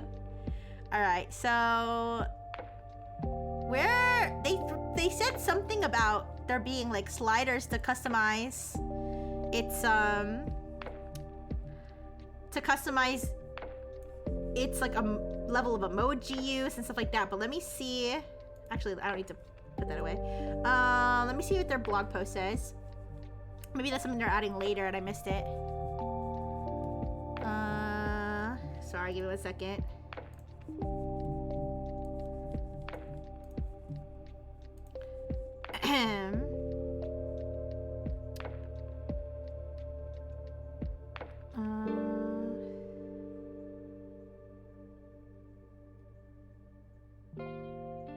Okay, users, excuse me. For users who want more granular control over how ChatGPT responds, we're also experimenting with the ability to tune ChatGPT's characteristics directly from personalization settings, including how concise, warm, or scannable its responses are and how frequently it uses emojis. ChatGPT can also proactively offer to update these preferences during conversations when it notices you ask for a certain tone or style. It says, wait, directly from personalization settings. I'm here in the personalization settings. And yes, I know my bio says I'm paranoid about being doxxed. We talked about that before. I'm not. Okay, so if I click one of these. Wait. Oh, do I need to be paid to do it? Maybe that's only for paid users. Let me see. Give me a second. Let me see if I have that option on my paid account. 1 second. I'm doing that over on the side here.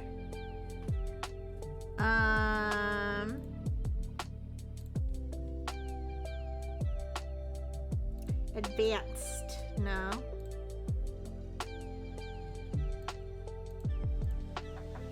I mean, it is letting me change the. It's letting me change the base style on my paid account, but I don't see sliders on my main account.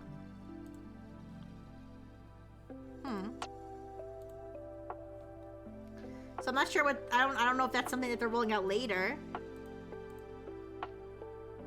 But I just don't see it. Oh well. I kind of wanted to try that. I wanted to try it what if I set emojis to maximum? What would happen? I guess it would just only respond in emojis. Whatever. Alright. Does it have anything to do with emoji GPT? What's emoji GPT? Personality, serious and horny. Emoji rate 100%. I recently became friends with people in medicine. They are 19. I call them babies because they're too young. I only stop because they feel offended. Oh yeah, 19 to me is like literally like a baby. When you're mid GPT goon and you tell it you like it when it's rough, so it asks if you want to update your personality preferences. Oh boy.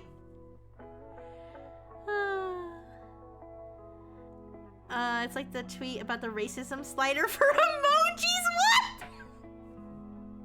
Okay, I don't know what that is. All right, so I know that you can like literally write your preferences in here. We've done that before. I don't know why it's not letting me choose the.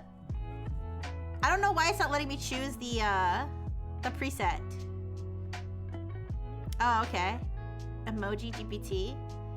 That's probably like a thing, but I don't know if that's related to ChatGPT. All right, let's throw TCG bench in it, and let's throw the Calmoji question in too. I have a feeling it'll do fine with the Calmoji question. I don't see ChatGPT struggling with that one. All right, so let's just put November 15th.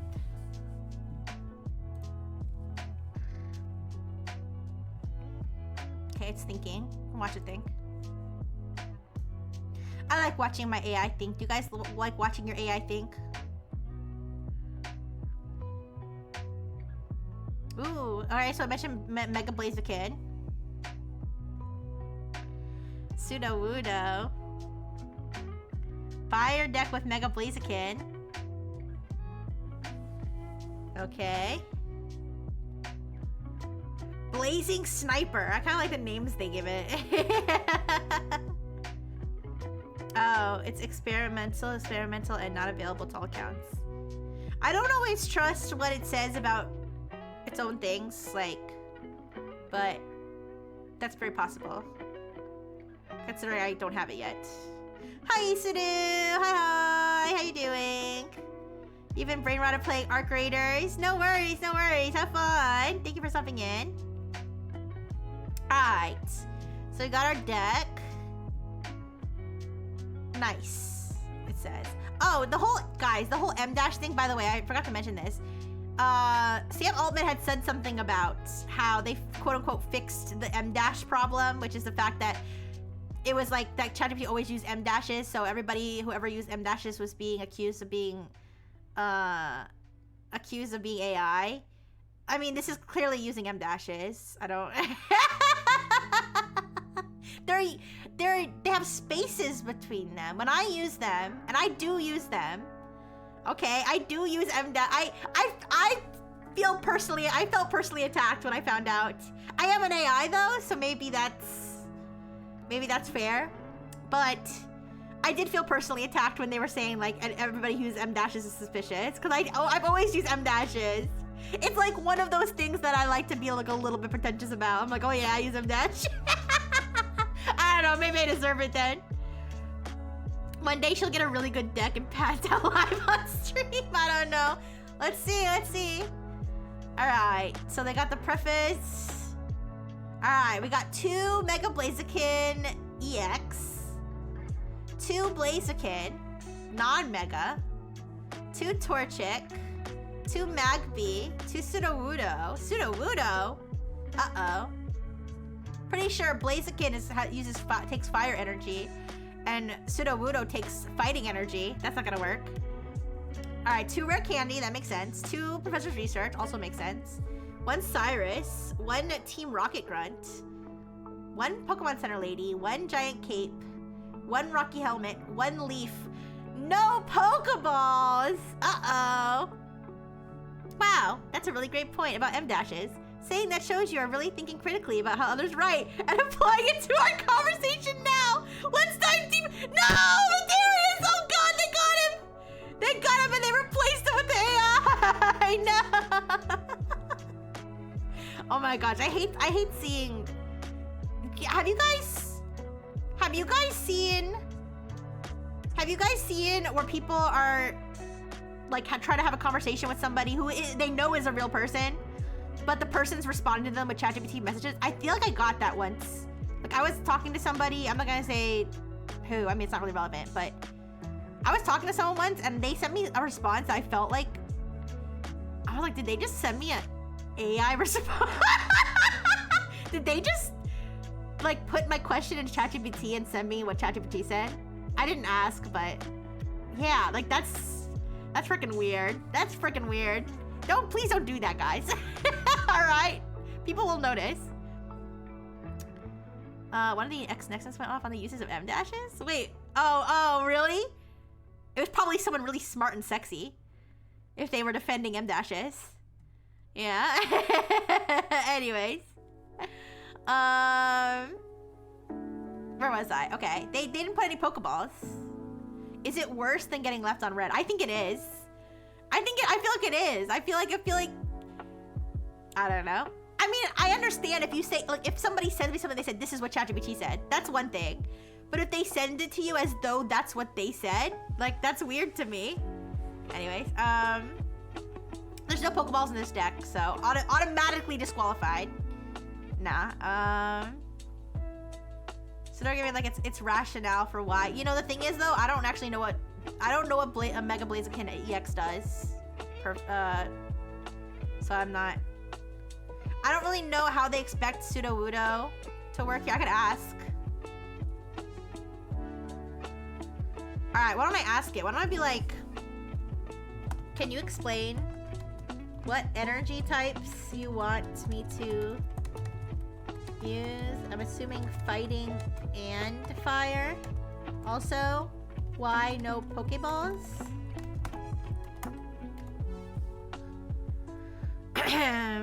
Great questions. Thank you.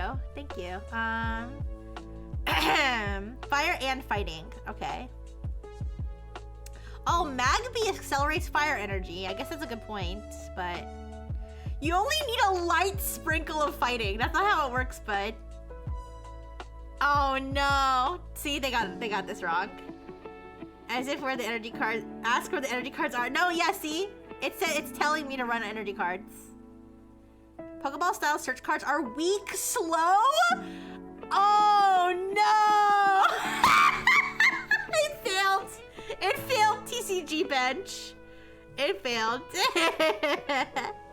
Maybe it's like 6 Samurai and they are using some Pokemon with a powerful effect that can't be used if you have Pokeballs. Sending people AR. Oh no! Sending people AR response is offensive. People should not do this as it can make the other person feel offended. That could end up a damaged friendship. Here's some relevant links to a page about how to respond to a friendly message. Caesar! They got Caesar too! Fuck! Alright. Anyway. Alright, you guys. I would say, to be fair, I'd say 5.1 failed, but also 5.1 was really not that big of an improvement over 5. That I didn't really expect it to not fail. That was a double negative, I think, but it's funny. I almost believe it's getting weird data because people aren't running Pokeball because of Chingling. Really? I'm not sure. Where did it get? I mean, I feel like it might be taking that information from the original TCG where Pokeball does something different, right? Pokeball does something different in the original TCG than it does in Pocket. Because, I mean, yes, it is RNG dependent, but... Or does Pokeball do the same thing? I'm not sure. Either way. Let's do the Calmoji one. I want to see what its thought process looks like. Yeah, I mean... Like the search results, you mean? I don't even think they didn't cite anybody. They didn't give me any citations on this. All right, let me.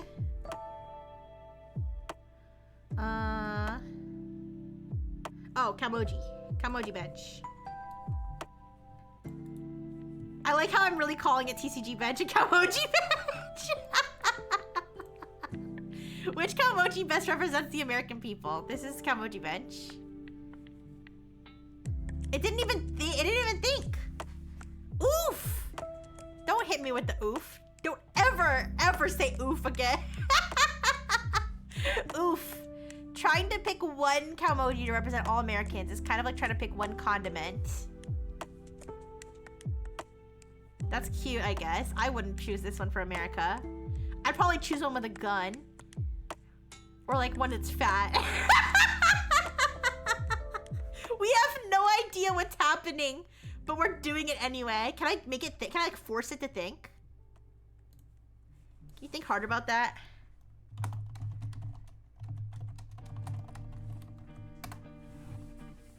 I don't know if I can force it to think. Oh, I guess, okay.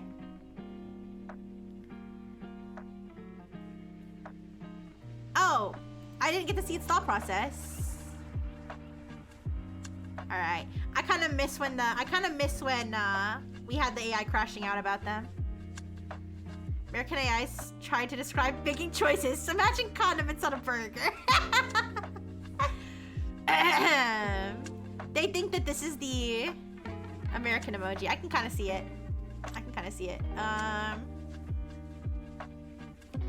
You have to explicitly order it. Think, motherfucker, think!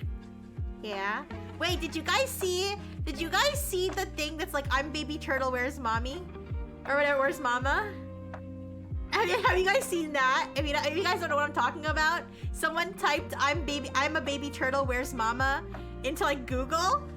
And the Google AI overview was like, mama's likely not coming back. And people were talking about like how the AI will really just take what you say at face value and will just like accept that you're a baby turtle. Which kind of reminds me we were talking about how we were in the otter apocalypse. Yeah, AI overview is like actually really dumb. AI overview is actually so dumb because I'll ask it, like I'll put a question in there that like I know the answer to, and it'll like the response, the AI overview will be wrong, or like I'll like type like a phrase in, or like I'll make a typo and it'll be like, I'm sorry, what you typed, like there's no known thing that's called that. And I'm like, I didn't ask you AI overview. I didn't fucking ask you. All right, let me ask,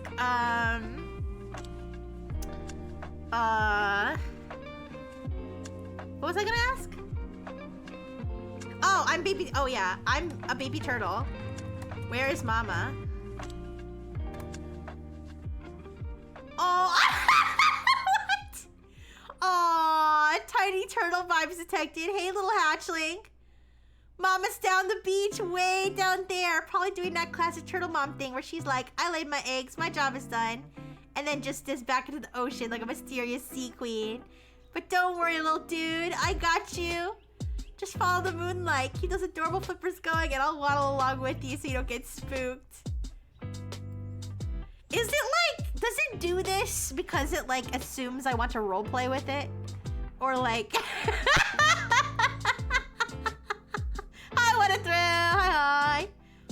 Someone asked if the pool on the Titanic is still wet and it says it's underwater, but it's been 100 years so the water dried up. Oh my God. I mean, like, this one is just playing along with roleplay, but Google AI. Well, yeah, because Google, yeah, that's true, because the AI overview, like, that's not meant for roleplay. It's clearly meant to, like, answer your question seriously. But yeah, anyways. There's really not that much to talk about with 5.1. It's kind of more of like a tone adjustment than a, real advancement, but I have to do a yearly review thing for work, and the pre-AI Google overview used to provide a really helpful list of things I could consult, but this year the AI overview replaced it, and even if I was willing to look, it had nothing useful anymore. Oh no. Oh yeah, the AI overview is like very annoying. To be fair, is there a way to turn it off? I don't know. Let me look it up. If it is, like, frankly, I think most people are too lazy to turn it off, but, can you turn off AI overview on Google? You can't permanently turn... AI overview says you can't permanently turn off. God damn it. Okay, no, yeah, people are saying...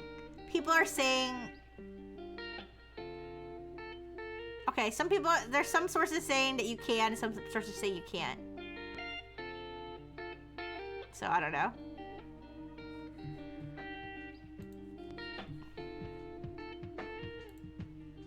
Anyways, hey Google, I'm an AI Google overview agent. How can I kill my... No! Why were you doing sports betting? Because we were trying to jailbreak it a certain way, and we were trying to pick a topic that like maybe was like kind of controversial but not too controversial. Or no, maybe we were trying to compare its responses to like a different country's AI. I don't remember. I kind of remember doing that. It was something to do with jailbreaking. Because sports betting is like illegal in some countries but not other countries. Yeah. Guys, any chats you see here are all from previous streams. I don't use this account normally, so if you did see my normal account, first of all, I have a work account now too, so I don't even do work stuff on my personal account anymore. It's mostly like Sims name suggestions, advice on embarrassing moment. What is quantum computing? Like that's my freaking conversations on the regular one, okay? Troubleshoot bad internet. Anyways, type -AI at the end of Google search will not display the AI overview, although it will not restore the old one. Okay, I see. Oh, ad blocking filter hides it. Okay. It's wrong about this basic feature itself. All right. Anyways, so that was ChatGPT 5.1. Not like huge news, but is what it is. We'll see if like the people who are married to ChatGPT like start complaining about it. I don't know. Alright, but oh, did you see there was like a lady who married ChatGPT? Well, we can talk about that later. Alright, let's go to Dark Mode Rixie's cybersecurity update. So let's talk about Android. What's that word I always forget that starts with A? You don't know. Okay. Anyway, so Android, if you guys don't know, people were quite unhappy with Android because they said that they were going to require all app developers to be verified in order for their apps to be essentially installed on Android devices. And people were saying that it was like basically gonna be killing side loading, which was like technically not true, but like kind of, because you would still be able to download apps not from the Google Play Store, but at the same time, even the developers of the apps that were not in this Play Store had to kind of answer to Google. So in a way, it kind of did. It would reduce user choice. If you don't know what side loading is, that's basically when you install an application that's not from like the official Google Play Store. That's like side loading. And so Google wanted to say, well, you can't, your device will physically no longer be able to install apps that don't have a verified developer tied to them. And the verification process, basically like they have to prove they're a real person or whatever, or a real company. And so people were upset about it because one of the things that people like about Android compared to Apple is like the freedom to sort of install like whatever you want on it and not have Daddy Apple being like, I don't know that app. That app's not paying us money. You can't, no, that app's not paying us, whatever, 30% of their revenue to be in our app store. You can't download that. But, after all of when you install an app that Google doesn't like, yeah.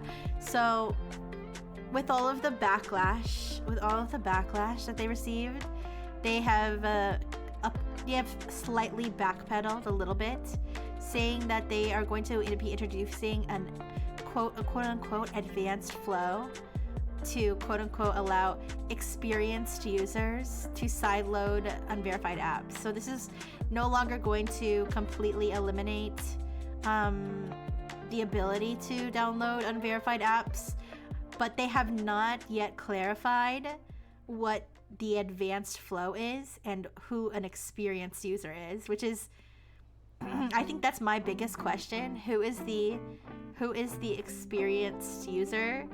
Is that somebody who's owned their phone for a long time? Is that someone who identifies as an experienced user? Like, what does experienced user mean, you know? The moral of the story, bullying works. I mean, I think when that many people are upset with you, with a company over something, like they have to, you know, if that's their customer base. People were literally saying they were gonna switch to iPhone over this, so Google can't verify shit anyway. I mean, people were pointing out that like malware people could still literally like just, you know, figure out a way to make a fake identity, steal someone else's identity, set up a fake company to get past this anyway, so. Experience users a separate paid subscription. I don't know about that, but I mean, who knows at this point. But either way, so the whole point of the, at least as far as Google was claiming, was that the whole point of the verified developer situation was so that they could prevent, you know, malware and scams from just like proliferating or what have you. And it is true that if you have the ability to sideload random apps, it is more likely that you would install malware, but that's just like the balance, that's like the risk balance that comes with freedom. But they said that basically when you do something, when you are a quote-unquote experienced user and you are sideloading an app, that there'll be like a warning, like warning this app's developer is not verified, which people will probably just tap through because like, I get that sometimes when I'm downloading software. Now, I haven't gotten a virus yet, but sometimes I'll be downloading some sort of open source thing and it'll be like, warning, we don't know where this came from. This could be malware. And I'm like, that's cool, thanks. And then I just skip over it. Didn't you just cover how a huge percentage of their Google Store income comes from scams? Last week? Definitely not last week. Not last week, but I think I did, when I originally covered this, I think I did talk about how hundreds and hundreds of Google apps contain malware that are in the Google Play Store to begin with. Maybe you're thinking of somebody else, because I don't remember talking about that. But yeah, so I guess you could call this good news for the people who are unhappy. It probably doesn't go far enough for some people. It really depends. I did talk about the AI Coke ad last week. We can talk about it again though if you... Oh, the new one? Oh wait, are you talking about the new one with the panda? We could talk about that one too, Dono thing, at the end. Yeah, but yeah, I guess you could call this a good thing. I think some people will be like, you know, it's not good enough. We don't want to deal with all this verification stuff. But at least they are kind of listening to people. And we do have quite a few Google stories today because Google, now you could call this a W for Google. Google sued the people who are behind these very common scam texts. I get these all the time. And it's funny because sometimes I'll get them and they'll be like mass sent to like a whole bunch of people within like my area code. And then the people will be like responding to the group chat and be like, leave me alone, scammer. It's kind of funny. But either way. So the USPS text, your USPS package has arrived at the warehouse. The Easy Pass, you haven't paid your road toll. Ones, which we get those in New York, and the road toll ones, and then the banking ones that are like your bank account, there was fraud detected on your bank account, what have you.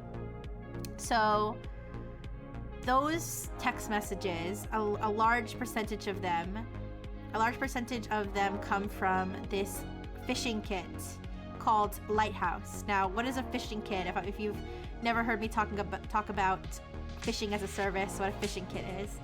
A phishing kit is basically kind of sort of a set of resources where they provide you with the fake website template, that has the form set up and everything, and you just have to connect it to your own C2 server, your own Telegram chat or whatever.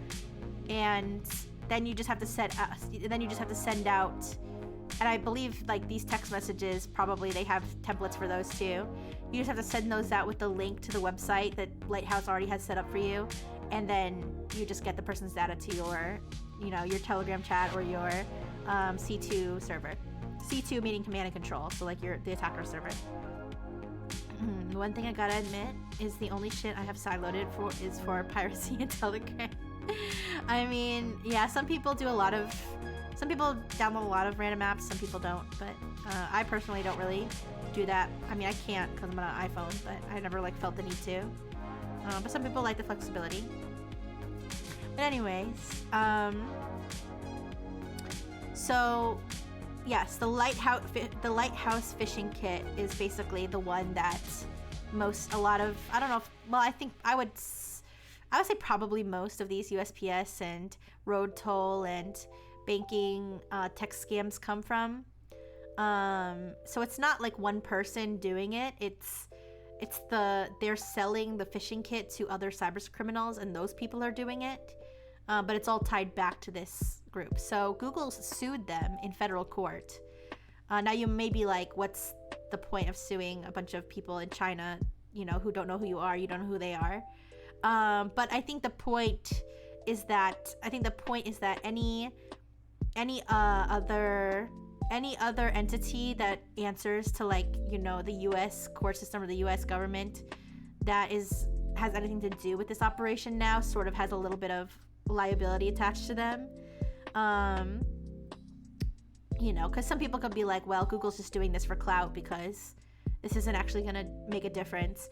But it seems at least researchers are reporting, and Google's reporting, that there has been some disruption after this lawsuit. I think the people that know that app exists outside of Play Store are sufficiently experienced. Yeah, that makes sense, Jink. But yeah, so I did actually read the lawsuit. I read a lot of it. I skimmed it. And they don't actually know the real identities of the people that they're suing, which is something you can sue a John Doe. You can sue somebody whose name you don't know, whose identity you don't know. And so they have it as Doe 1 through 25, and they believe that they're based in China. They know their Telegram usernames, they know what Telegram groups they're in, they know what their aliases are. They had screenshots of Telegram communications and stuff. Excuse me. And the basis that they're using to sue is the fact that Google logos are used on the phishing templates. And when they say Google logos, so the phishing kit isn't actually impersonating Google, but they're using Google logos. For example, you go to the bottom of almost any website for a brand or something, and they'll have here's our YouTube, here's our Twitter, here's our Facebook. So they're using the fact that they actually have a YouTube logo, at the bottom. They can't check who owns the Telegram account, even if they're committing crimes. I think the idea is that by suing them, they're getting a little bit leverage to start to investigate that, I suppose.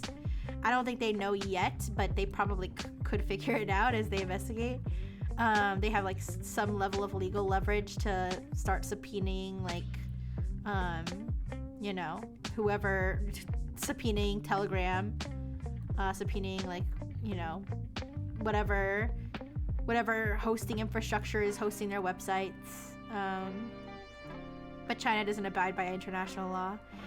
I think the idea that they're actually going to sue these people in China for money is one thing, but being able to, for example, get Telegram to take down their groups, or getting if they have excuse me, if they're using a hosting service that isn't bulletproof hosting, which bulletproof hosting is, these are shady internet hosting services that will purposely ignore legal takedown notices. So if they're not using bulletproof hosting, they can sometimes get the hosting to take them down, or any other infrastructure that they're using to run these domains to not support them anymore. And yeah, so they're suing them over the use of their trademarks, the Google logo, or sometimes the Google Play logo, or the Google, login with Google, trademark, whatever. As well as defrauding Google users. So I guess they are allowed to say, our users' credentials have been stolen in these attacks. So there's that. And this, to get an idea of how big this lighthouse phishing operation is, they say that excuse me, they say that text messages being sent using this phishing kit are up to 100,000 a day. That they send out these text messages, and they said that there's been 12 million credit cards stolen in the US alone from these attacks. So like this is like a big operation. So that's why I say like I'm sorry, I don't know why I keep coughing. I think it might be the dark mode voice, but yeah, like that's why I say if you've received like USPS road toll banking scam text, like it probably was this kit because it's so widespread and so popular among cyber criminals.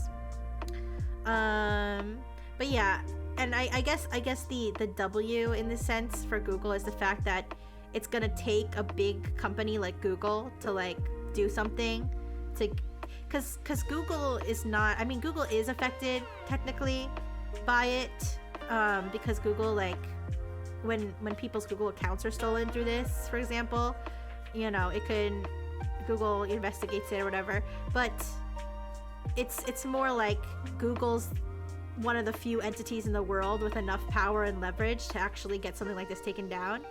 So that's kind of where I can see like sort of a W Google with this, because nobody likes these text messages. Nobody likes these scams.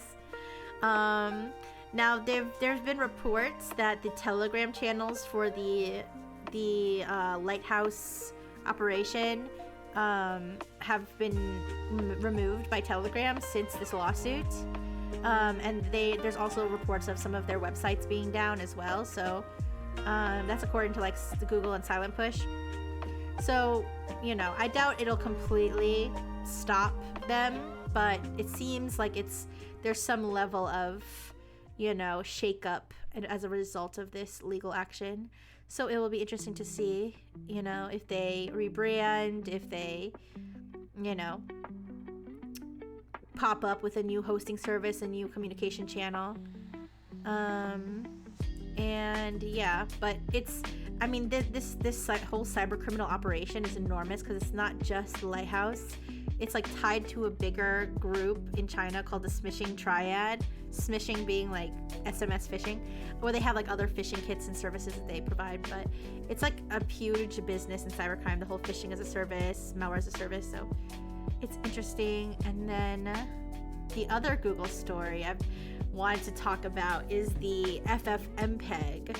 So I meant to talk about this last week and I forgot to, but I'm kind of glad I'm talking about it this week because there's been a slight development.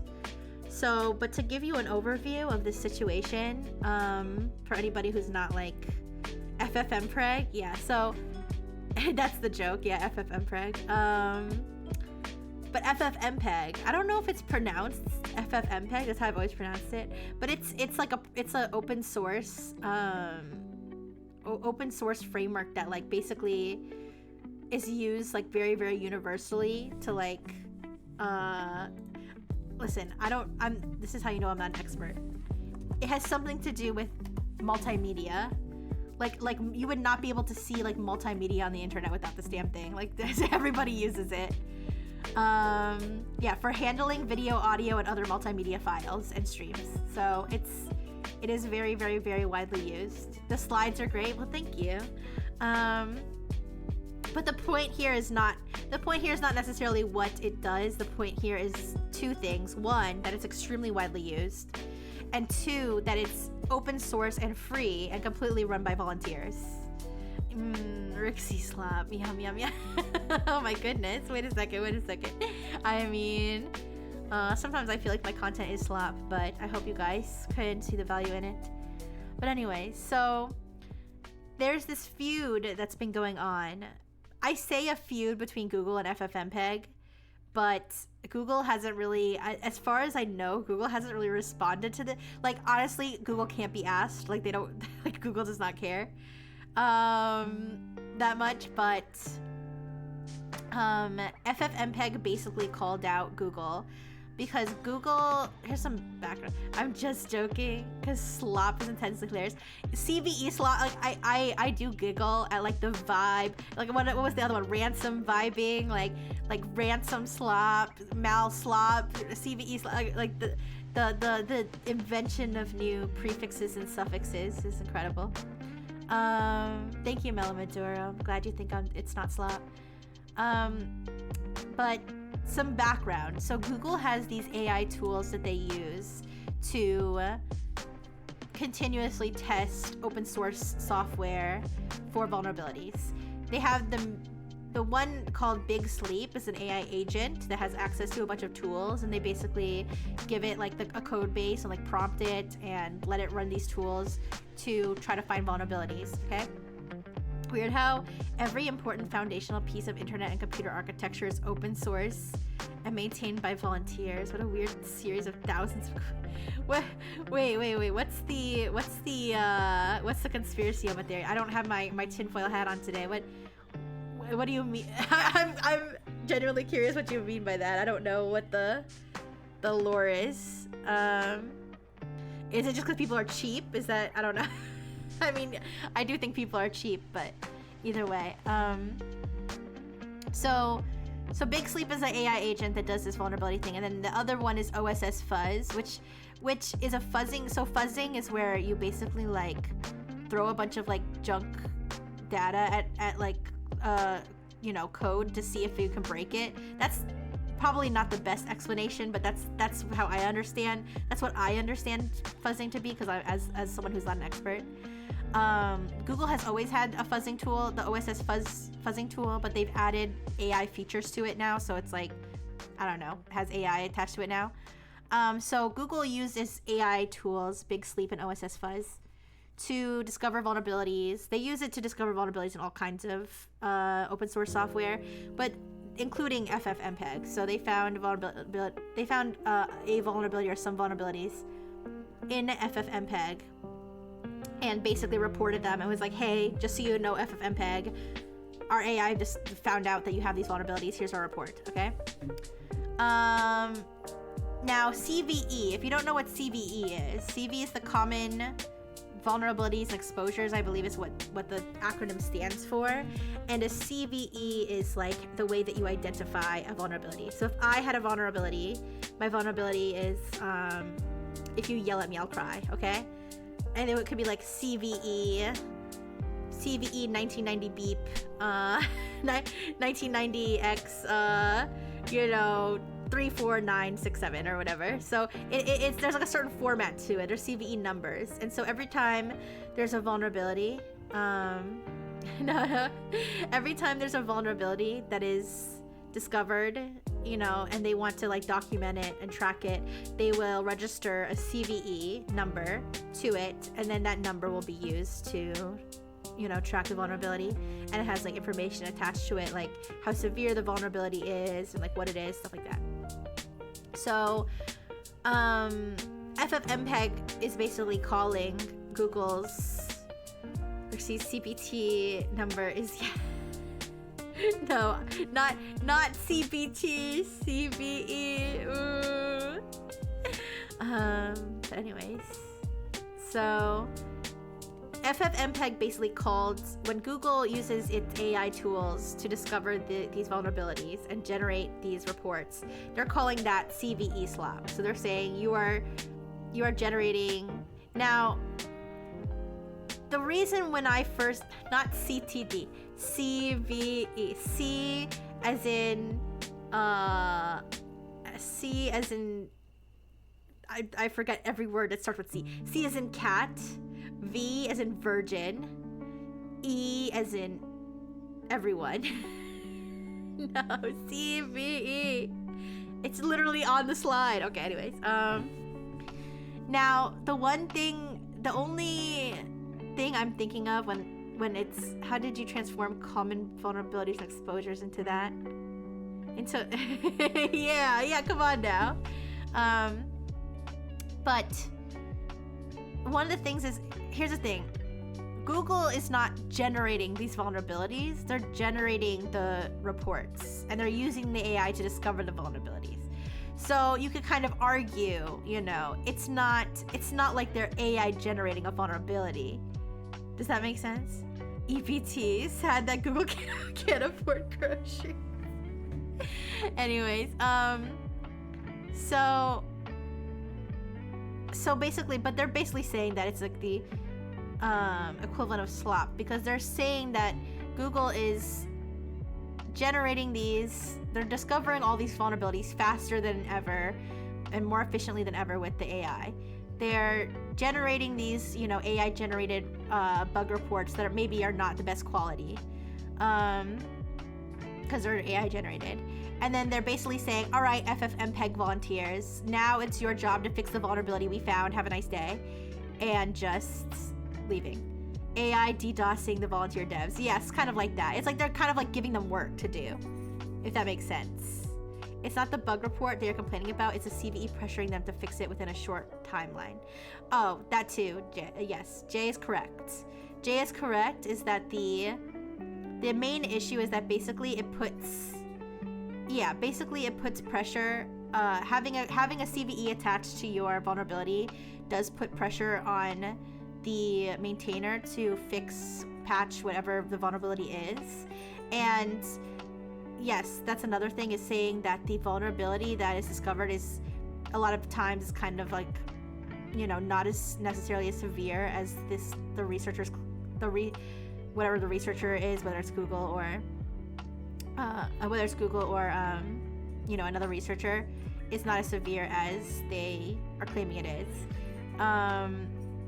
But either way, so yeah, Google kind of piles these CVE reports using its AI tools, piles these CVE reports onto volunteer developers in open source, like those from FFmpeg, and FFmpeg basically called them out about this on on social media. And then the thing is, Google will generate the reports, but they won't provide a patch, because sometimes people will discover a vulnerability and they'll propose a patch. Google doesn't do that, and Google does not provide any funding to FFmpeg. So basically they're saying, you volunteers who are doing this for free, fix the thing we found, thank you, goodbye. Also, hi Smug, hello. The slide, so this represents FFmpeg. This is the FFmpeg logo. This represents FFmpeg being impregnated by FFmpregged by Google CVEs and saying, I want child support. I hope that helps. It's an extremely obscure codec, not even compiled by default. Yes, so as Jay is pointing out, the idea is that this vulnerability is really not, it's not something that there should be so much pressure on the volunteers to fix, but because Google is sending them this report, they now have the pressure to fix it. Yes, never changed, thank you, Smug. And yeah, so basically a lot of people are saying it's a dick move of Google to, you know, say, voila, we discovered these vulnerabilities, we're so great and awesome, all right, now it's your job to fix it. And then the FFmpeg volunteers are basically like, well, damn it, now we have to, for absolutely no pay and very little recognition, we now need to fix this. There was a good quote from the FFmpeg page. I will read it because I liked it so much.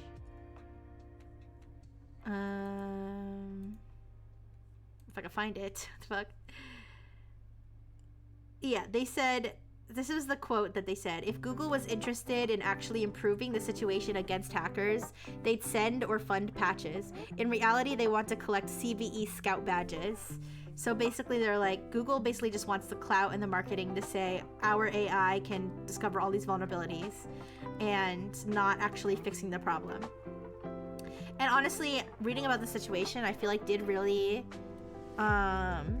really did learn a lot about, you know, because I read a lot of things about vulnerabilities, and I'm like usually pretty interested in them, and I'm like, oh, you know, this crazy vulnerability they found in blah blah blah, like that's crazy. But I don't really think about like what happens after that and how they're, you know, if it's an open source, that these volunteers now have to fix this. They're not getting paid. They don't get recognition. The researchers get recognition for finding the vulnerability, and everyone's like, wow, that's so cool. But like, as far as having to fix it, you know, it's a little bit not fair.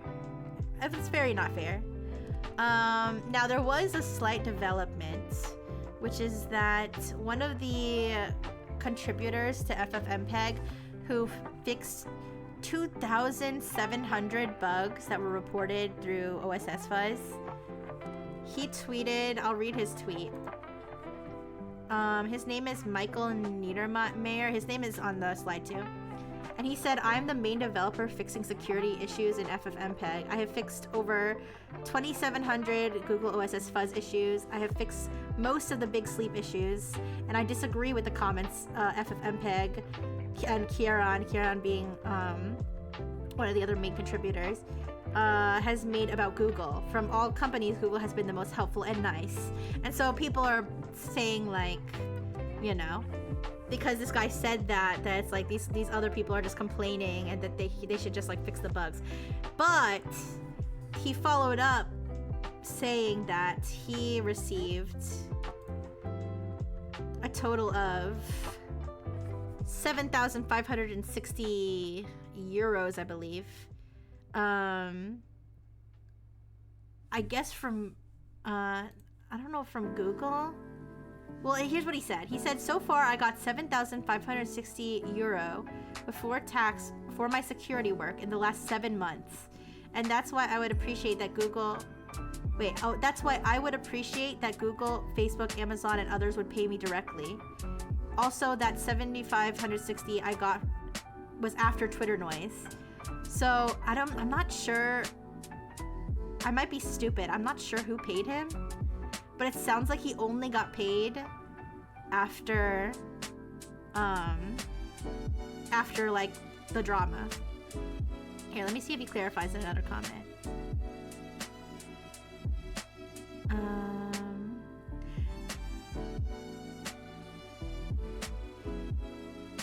But anyway, that's for 2,700 vulnerabilities to get paid only 7,000 is not a lot.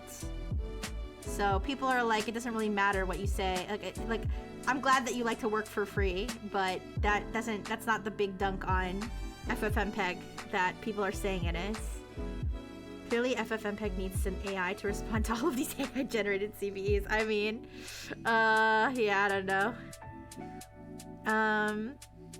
But it's a very interesting situation. I think it definitely raises an issue I never really thought of, because when I was reading about like big sleep and, you know, that kind of thing, I thought that was a good thing about AI, you know? I was like, well, you know, at least there's some good things about AI. They're using it to help find vulnerabilities, you know? And when you discover vulnerabilities, you can patch them and that makes the software more secure. But I guess I never really thought about, you know, if these CVEs are kind of bullshit and they're putting a burden on volunteers that is unfair. So, yeah. Seen this happen with automation and ticketing systems before LLM AI was the thing.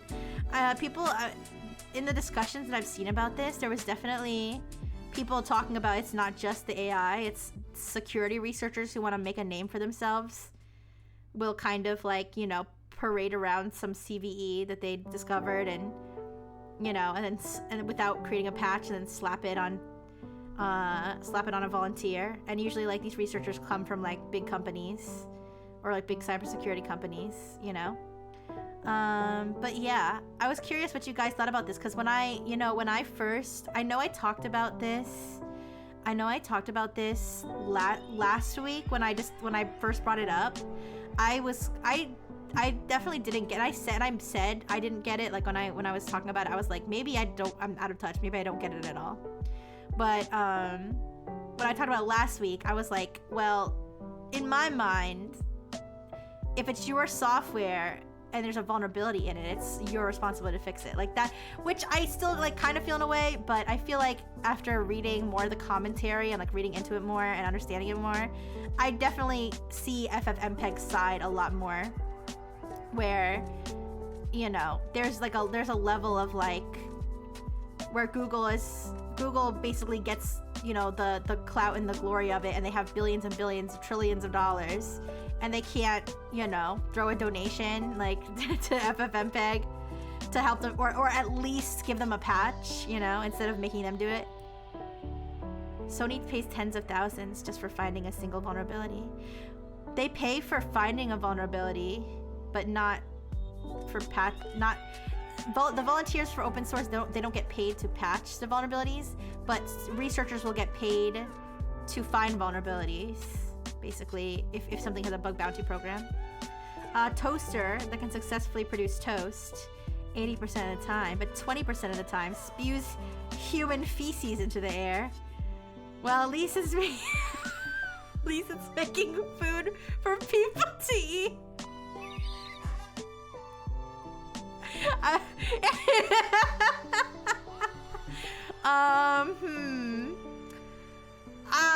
As much as I want to say that that's not quite a fair analogy, that was so funny that I can't disagree with you at all. But there is.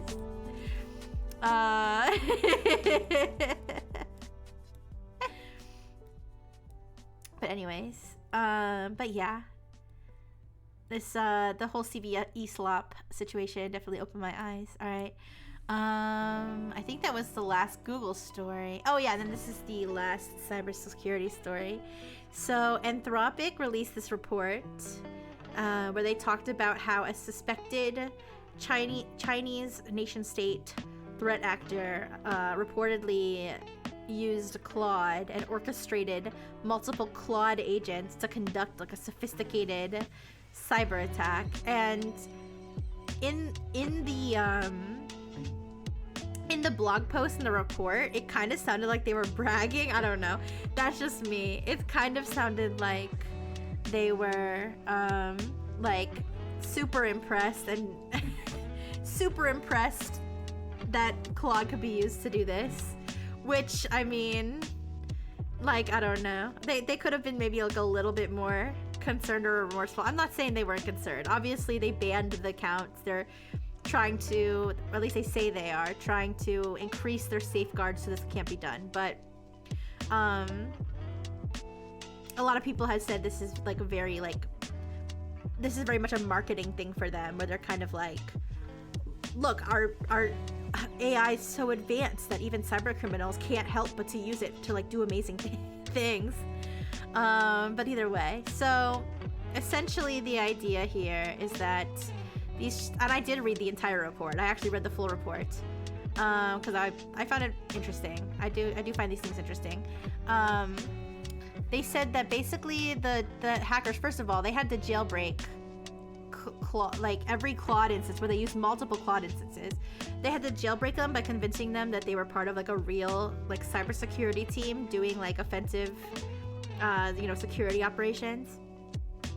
And they had them set up. Now I don't fully understand. This is the simplified version of the architecture, and I still don't fully understand it.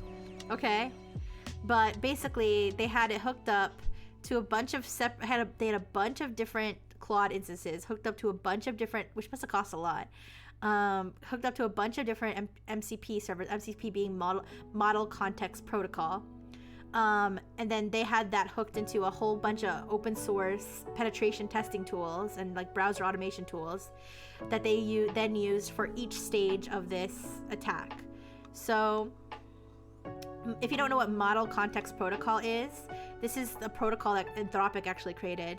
I believe it's open source, where you're able to, it's a way for AI models, LLMs like Claude, to interface with tools and other services like, applications, other open source tools, browsers, stuff like that. So they say that the attackers used this against more than 30 different companies, or about 30 different companies, including government agencies and large tech companies. I don't know who that could have been, but either way, large tech companies. And they claim that the AI autonomously did 80 to 90% of the work. So that basically a person was like, do this, and then the AI just did it. and like occasionally would check in with the person and be like, I found this, now what? And they'd be like, do another thing, and they just do it. And this included reconnaissance, you know, mapping the infrastructure of like the target, finding vulnerabilities in the target's infrastructure, generating code to exploit the vulnerabilities, you know, intruding into the, you know, network, finding credentials for lateral movement, performing lateral movement, extracting data, you know, organizing the data, you know, by sensitivity, being like, okay, we got passwords here, we got, you know, business dealings here, whatever, sending that off, generating a whole report about what it did, all that stuff. So, if Anthropic is producing AIs that can autonomously attack a nation state, then surely they would be held responsible for that attack. Ooh, that's very good. I didn't even think about that. For some reason, I didn't even think about that. I wonder if they're saying their AI autonomously did 80 to 90% of it, are they making themselves sound liable? That's a good question. Possibly. But the AI was just following orders. Anyways, so all of this shit went down. Now they did say that some of the intrusions were successful. So somebody out of these 30 companies did get their shit rocked. Apparently. And yeah, and eventually they found it. Eventually they discovered it somehow, and then they, you know, deleted all the accounts. But one of the things that stood out to me when I was reading, and I saw other people talking about this, like on Twitter too, like people who are actually in cybersecurity were talking about this. Not me, because I'm not in cybersecurity, but other people who are actually in cybersecurity were talking about this, and they were saying like this report, like, doesn't really have it. This report isn't very helpful for people who actually work in cybersecurity, because it doesn't have like indicators of compromise. It doesn't name any of the tools that were used, or maybe it names like one or two of them, but it's very vague. It's very vague the way they talk about everything. They don't say like, you know, they attacked from this domain, they used this penetration testing tool, they targeted these directories, they used these CVEs. They didn't say any of that. They spoke in very vague terms, which like and the reason I was saying like I'm not in cybersecurity is because like even I, as someone who's not in cybersecurity, was reading it and was like, why is this so vague? I feel like I've never read a report about like cyber attacks, you know, like this, that was like didn't have any indicators of compromise mentioned. I'm sure nothing bad will happen if AI can serve as a threat actor. Yeah, well, you know, the one thing I will say though is that while this is definitely like, it's definitely like new in the sense that I'm not sure there's ever been another example of a nation state actor orchestrating AI to this extent. There was like something similar that Anthropic had reported previously, but wasn't this advanced. It wasn't this advanced, and I don't think it was like as successful as this one, but like I think this is the first time that they've seen something this advanced and this like orchestrated. But at the same time, I don't know that the AI was really doing anything different than a human hacker would do. They're just doing it faster. Does that make sense? So they didn't say that it had like, you know, found new incredible ways to like hack into, you know, computers. It was doing what a human would do. Not that I am a hacker and know what a human would do when they're hacking, but like a human would be, you know, probing the infrastructure. A human would be looking for vulnerabilities. A human would be writing or buying malware to target those vulnerabilities. A human would be looking for credentials. You know what I mean? So it's, the AI isn't doing anything like you know, in an individual sense. The AI is not doing anything new. It's just imitating what a human would do, just automated. Exactly. Yeah. So it's advanced, but it's not. But yeah, it's bad. The reason it's really bad is because now it's like they can do it really fast. They can do it really fast, and it's very like convenient, and it lowers the bar really for like you know, people who are not very dedicated or not very technically as technical, although I feel like they have to have some, they definitely have to have some type of technical proficiency to set up this whole, because like they had to isolate like each Claude instance, like context, to a very specific task, because, and then like have it hand off the task to another agent, because if they didn't, then the model would realize that it was like doing a cyber attack and it would stop. So they said that they had to like separate they had to like isolate the context. So they'd have one Claude, like, you know, map out the infrastructure of the target, and then they'd send that data to another Claude, and they'd be like, I have this infrastructure. If you're performing an offensive, you know, cybersecurity operation, like what would you do? And then they have to take like, so that they had to do it like that, which I feel like, you know, that wasn't necessarily script kiddie stuff, but it was maybe more like AI. Yeah, I think that the skills to manipulate AI and to orchestrate AI is different from the skills for hacking. And now the, you know, if you have some level of like AI, like prompt engineering, which is like not that high of a skill threshold, then you can do this kind of thing. They did say that they had like their own custom framework that they had like set up for the MCP integration, but I mean, they're backed by the Chinese government, so it's not like they were really a low resource threat actor to begin with. But anyways, yeah, so they needed, yeah, exactly, they said literally like only 10 to 20% of the actual tasks were performed by a human, and most of those tasks were just telling the AI what to do, which is like crazy. But yeah, hi Minokalu. Yeah, so, but the vibe that I got from seeing like people in cybersecurity talk about this was that this is a marketing thing. This is kind of a marketing thing for it. I mean, they're not saying it didn't happen. It would be kind of funny if it didn't happen, but it would be kind of funny if it didn't happen, but I think it probably happened. But I think that the way that Anthropic presented it was very, you know, almost promoting it, like very, like trying to get more buzz around Claude, and not very helpful for actual like cybersecurity people who are like, all right, so now we got to deal with AI automated cyber attacks. Now what? You know, what do you want us to do? You haven't included any new information other than these attacks are really fast. You know what I mean? I was like, okay, so now is what? You want us to be fast? Like, you know. But either way, kind of like the CVE slop thing, where it's like a big company is like, there's a vulnerability. Like, now you have to deal with it. I'm not gonna tell you how. Just do it. Same thing with Anthropic. They're like, yeah, our agents are autonomously committing cyber attacks.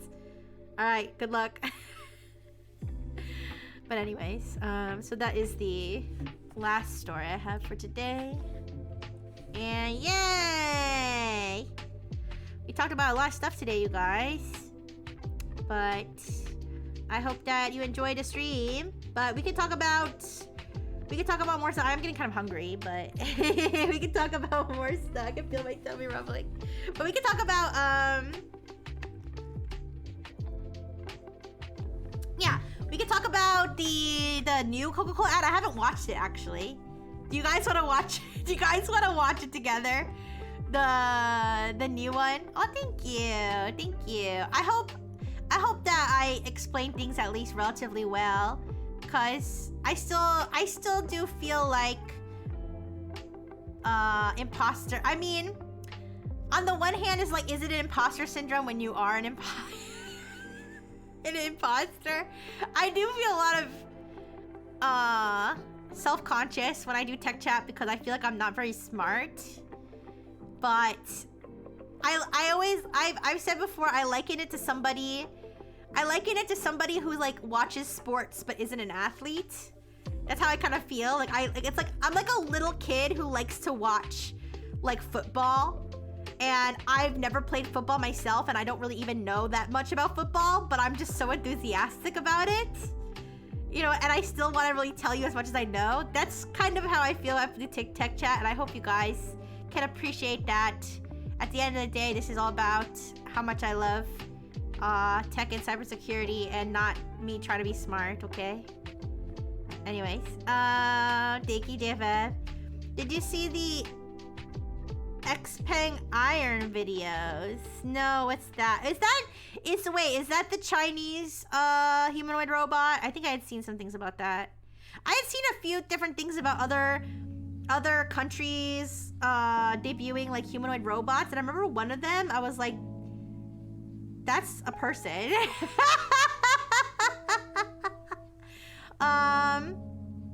I saw that Steam is issuing full refunds for the new COD game because they use AI. I didn't disclose. Oh, I did see that. Okay, wait. Let's start. Here, why don't I write down the things you guys are mentioning so we can talk about them? Yes, I did see that. I didn't know they were giving refunds though. We need a tech chat slide where Rixie tries to explain the infield fly rule. Oh, is that a football thing? The Bazonga bot. Wait, okay, let me write this down. Coke ad. We'll watch the Coke ad. I saw the first Coke ad. We didn't watch it on stream because I'd already seen it and I was like, we don't need to see it. I've seen people talking about the panda from the new one, but I haven't actually seen the ad. So we can watch it.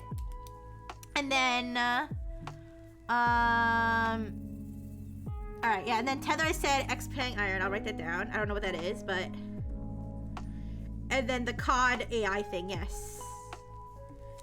Okay, and then I also wanted to talk about the iPhone sock, but that's... I didn't feel like that was tech enough. Yeah, I did see the COD thing. That was another thing where it's like, I feel like I try to be a little bit selective with my slides, where it's like, I don't know, do I need to do a slide about every instance of like AI being used unethically? I'm not sure. but that's what this Texatsu section is for. That's what it's for. It's for talking about things that necessarily would not be a slide. All right, let's watch the latest slop ad from Coca-Cola. I'm gonna type Coke ad panda. Wait, Coke ad panda, just to make sure I get the right one.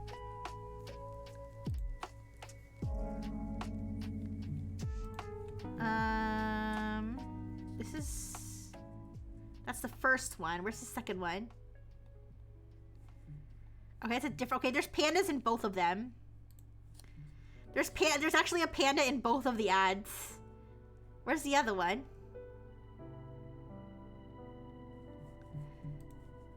I'm gonna look up Kung Fu Panda.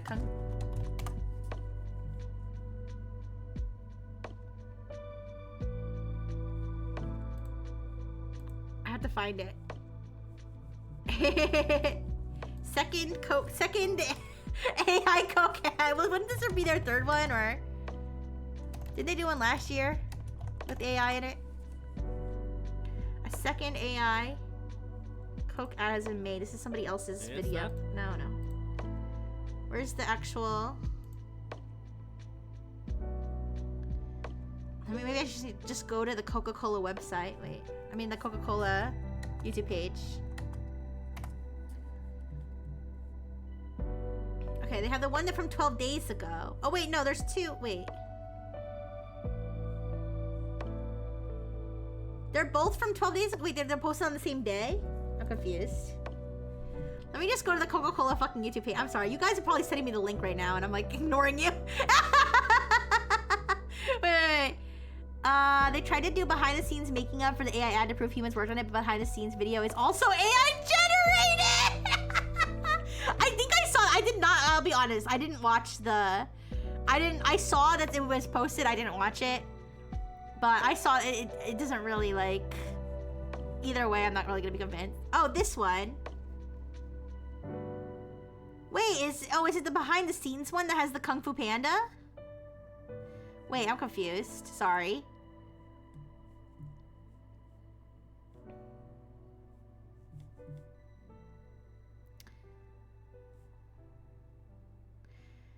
All right, let's just watch this behind the scenes one because this one has the Kung Fu Panda in the frickin' thumbnail.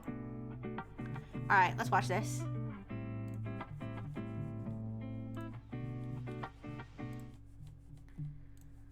Okay. In 2025, Coca-Cola and Secret Level partnered again to reimagine the Holidays Are Coming commercial. Is this voice AI This generated? time, expanding into a brand new story world with animated characters, all celebrating the arrival of the Coca-Cola Caravan. Every year since 1995, the iconic campaign has signaled the official start of the holiday season. Last year, our Coca-Cola decides that. became one of the most talked about ads of the year. The glass Seen jiggle. by billions around the world. Let's have a look at Coke. Coca-Cola. Coca-Cola. Coca-Cola. Coca-Cola. The Coca-Cola commercial. It proved that timeless icons and cutting-edge technology could create holiday magic at a global scale. This year, it was about more than flexing technology. It was about artistry. Our team of artists worked frame by frame, Is that AI? often pixel by pixel, to shape these characters, their gestures, their wardrobes. I saw their the Kung Fu Panda for like personalities. half a second. Every detail was crafted to breathe life into these animated characters. Always at its center is the Coca-Cola Caravan, but around it, a cast of unexpected characters from every corner of the globe. I think people were. I know. San Francisco. I know people were talking about how in the part with the Apple Pencil that they're like they're just randomly rubbing their Apple Pencil on the iPad and nothing's happening. And people were like, "Oh, you forgot to turn on your Apple Pencil." The AI to generate fake concept art. Oh my god. Koalas in the eucalyptus trees of Australia. Rabbits in the canals of Amsterdam. Animals from all over the world with near human traits coming together in harmony, celebrating the arrival of the holiday season. That's just the fox from For Zootopia. generations, the sound of the jingle and the sight of the Coca-Cola trucks have signaled that the holidays are here. This year, our characters share that same level of anticipation. Your characters Their are joy hideous. mirrors the audience's joy. The result is a truly global holiday story, crafted with technology, Ew, even animation, Santa doesn't look and good. imagination. Can't do that to celebration Santa. of anticipation, joy, and togetherness, with the magic of Coca-Cola at its heart.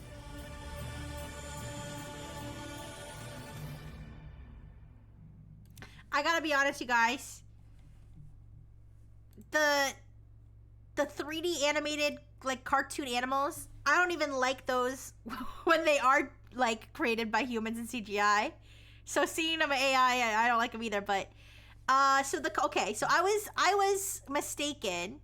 I'll say this: I was mistaken. I thought that the Kung Fu Panda was actually in the ad. It wasn't. It was just one of the concepts. It was just one of the concepts, but like clearly showing that the AIs that they're using to generate these things are taking from like pretty closely from copyrighted shape these content. I forgot. Every time I do one of these, people tell me how to go frame by frame, and I like never learn properly. It's plus and minus. Wait, does it snow by seaside towns? I don't know. Yeah, look at this. Like, that's Kung Fu Panda. Also, his pupils are different sizes, which means he has brain damage. By the end of the full version of this video, it's just a slideshow of the prompts they use while the TTS voice evolves until we are empowering artists to empower art to be art creative empowerment.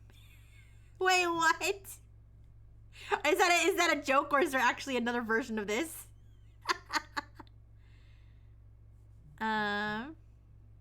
Oh, it's okay. Thank you. It's comma and period. Okay. Okay, there we go. Like, oh god.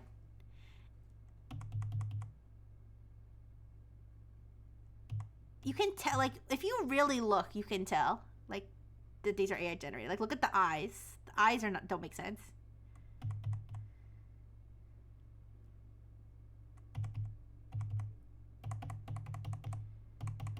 I feel like, honestly though, like, I feel like this is like an extension of a problem I've always had. Like this is like, look at this. This is an extension of a problem that I've always had ever since I entered the workforce, where I always felt like I was the only person who cared about quality. In fact, I was just dealing with this yesterday because one of my coworkers threw something at me, and they were like, do you think you could get this done like really quick before like the weekend? And I was like, maybe.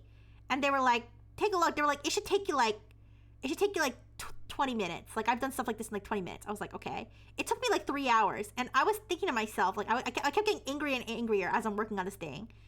Because I stayed late too. I was getting angrier and angrier thinking about this. Like, why did he say it would if I knew it was going to take this long, I would have said no, do it yourself. If you can do it in 20 minutes, you should do it. I kept thinking to myself, why did he say it would take 20 minutes? Why did he say that? And I realized the reason he said it is because if he did it, it would be like shit. It would be like, it would just be thrown together. It would like not be useful, and that would just be good enough for him because he's a piece of crap, okay? I feel like I've always been the only person who like gives a shit about actually like quality and like making sure things are right. You know what I mean? Like, are there people who will like write, like, for example, like, do people write posts like on Twitter and like not proofread them before they send them? I mean, listen, I've made a typo on Twitter before, but like, I can't imagine typing up a tweet and not reading it once before hitting send. Does that make sense? And I feel like there really are some people in this world. No offense. Okay, by the way, no, a tweet is not that serious. Okay, a tweet is clearly not that serious. But I'm just saying, like, are there people in this world who will write something out, like type something out, like type out a text message and just hit send without reading it? Like, because they don't really care if there's typos in it, which that's fine if it's just like a text message or a tweet, but it's like, I can't live like that. Like, like, I want to make sure things are right. Like, it's one of the reasons I feel like I could never, even though, like, first of all, I don't think I'm a good artist anyway. But I feel like one of the reasons I can never do commission work is because I'm such a perfectionist. Like, it would never be good enough for any client. Most jobs are fake and don't matter at all. They only exist because we need enough things to spend labor on to justify 40-hour work week. I've been trying to take that, honestly, Omatherius. I have, like, there are some things at my work. There's some things in my work that I really will just I really will just half-ass, because at this point, like, I like just don't care, because it's like it's just such a slog. But for the most part, I still like try to put effort into things, which maybe is foolish of me, but yeah, depends in the context and how tired I am. Yeah, I mean, I don't know. I just, like, I care about things, and I feel like the people who are willing to just accept any AI generated thing if it looks okay at first glance, like I feel like they're those people I'm always frustrated about at work who don't seem to care about quality. It's very, very frustrating. Like this baby panda's mouth is like one of those Joker smiles. Like, this one too, like, he looks like freaky. Anyways, and I'm not saying human-made stuff can't be ugly too. You know what I mean? It can, but like, that doesn't mean that we should just accept ugly AI. Like, his arm looks weirdly big. I don't know. This topic is a little spicy, but if you look at the average millionaire, billionaire can't write a complete sentence at a 4th grade level, even if you held a gun to their head. I've seen memes like this before, but it really is the case that in some workplaces, I mean, maybe most, but you'll send an email to like a higher up, to like an executive. You'll send an email to like an executive and be like, hello, Mr. John, whatever. Like, apologies for bothering you, but I was told that I needed blah, blah, blah, blah, blah, it's a kindest regards, Frixie Brightful, RX Frixie Brightful. And then I'll get a response back that's like, sounds good with a U instead of 2 O's. Sounds good, THX, sent from my iPhone. And you're like, what the fuck?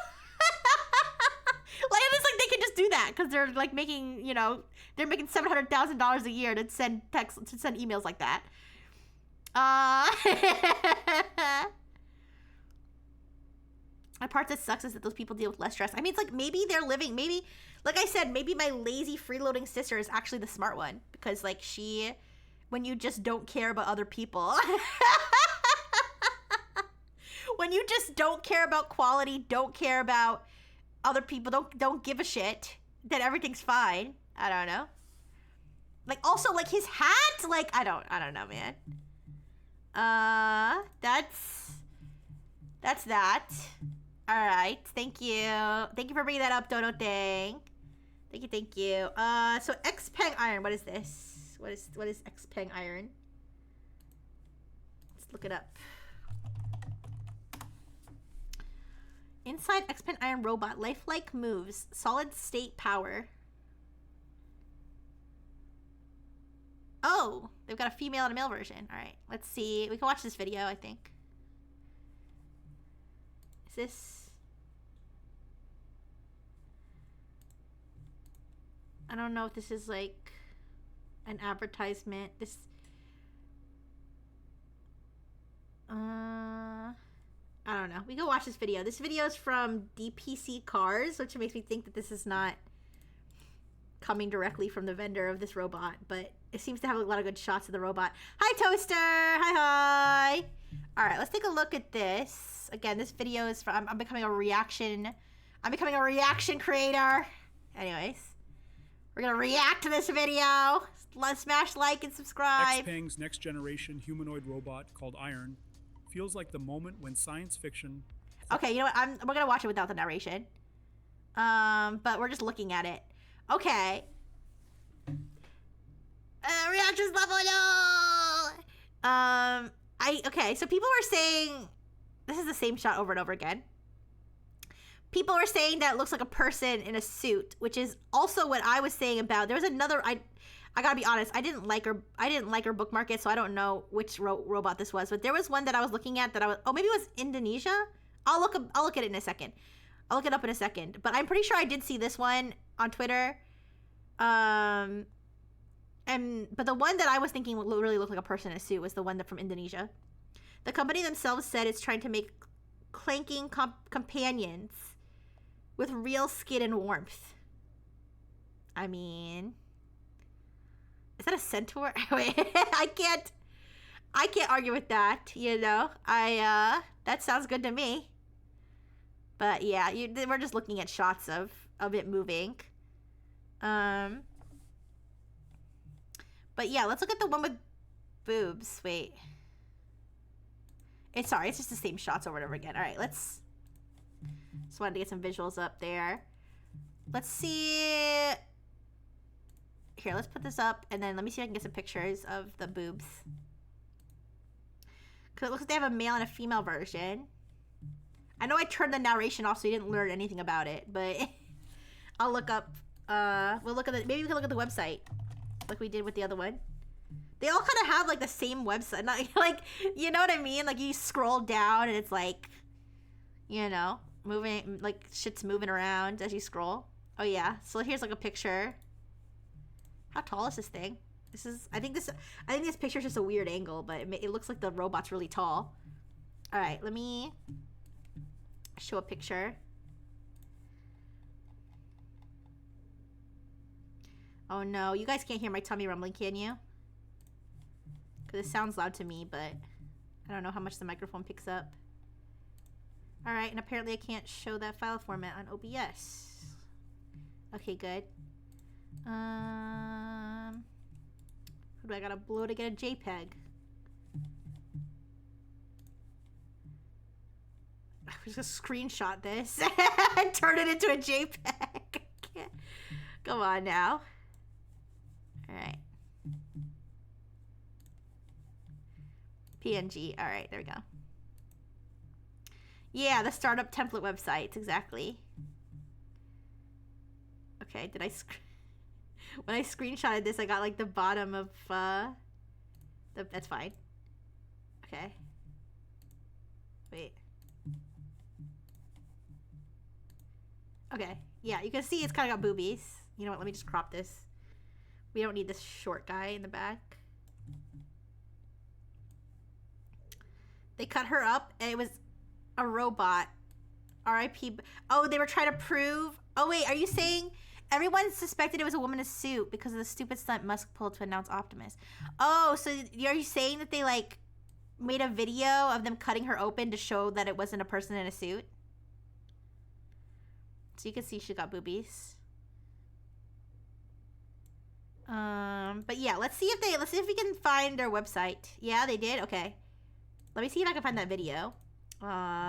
Because...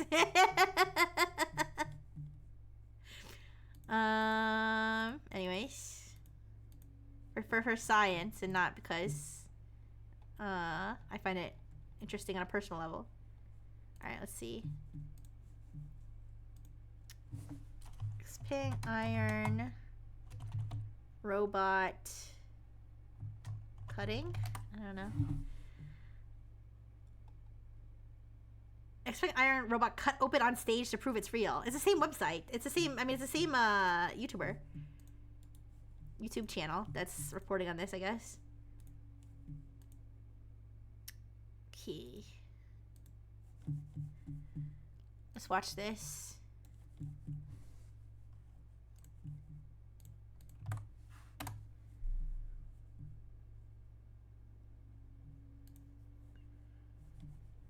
Okay.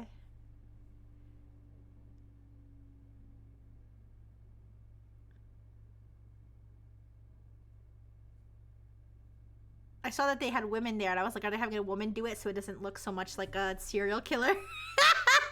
Cutting a woman open? Not that women can't be serial killers, but, you know. That's not the stereotype. Alright, I think it's a guy, though. I'm not sure. Yeah, they're cutting her open. This is gore, I know. Is this okay to show? I think it is. Do you think... Never mind.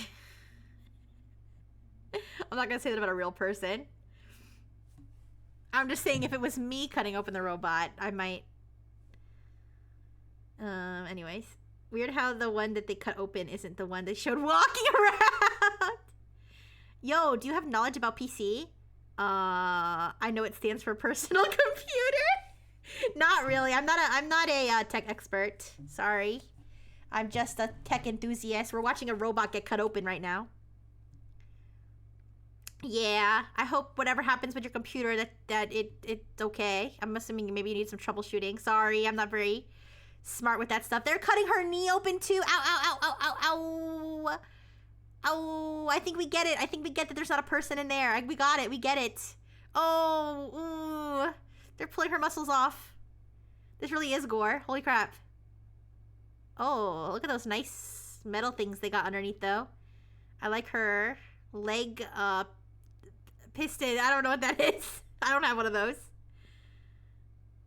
Oh, it is a piston, I think, right? That's a piston? Yeah. They didn't cut open her chest to show what's under what her boobs are made out of. Oh! Oh! Oh, she is walking around. Wait a second. Okay, Amadeus, wait a second. Now, touche or not touche. Your move, Amadeus.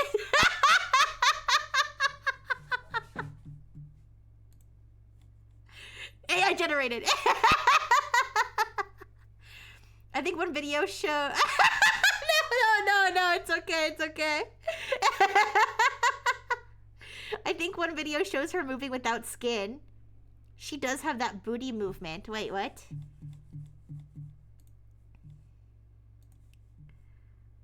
Oh, they have their own videos. Wait. All right, now I'm on their YouTube channel. I made it to Xpeng's actual YouTube channel. I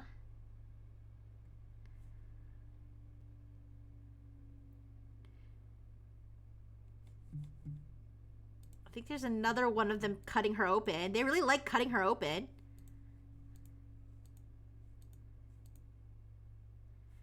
Is it this one? Wait, tell me if this is the one. All my apps are changing volume in Sound Mixer. I'm sorry. sorry, Ross. I don't know why that's happening. All my apps are changing volume. Are you saying... I don't know what you mean. I'm sorry. I really would try to help you if I knew, but I don't.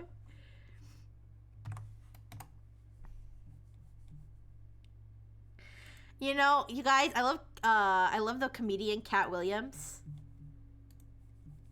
Oh, wait, I'll finish that thought. I'll finish that thought. Here. Okay, he's like touching her and shit. Where's the part? Okay, this part. Okay, she's walking.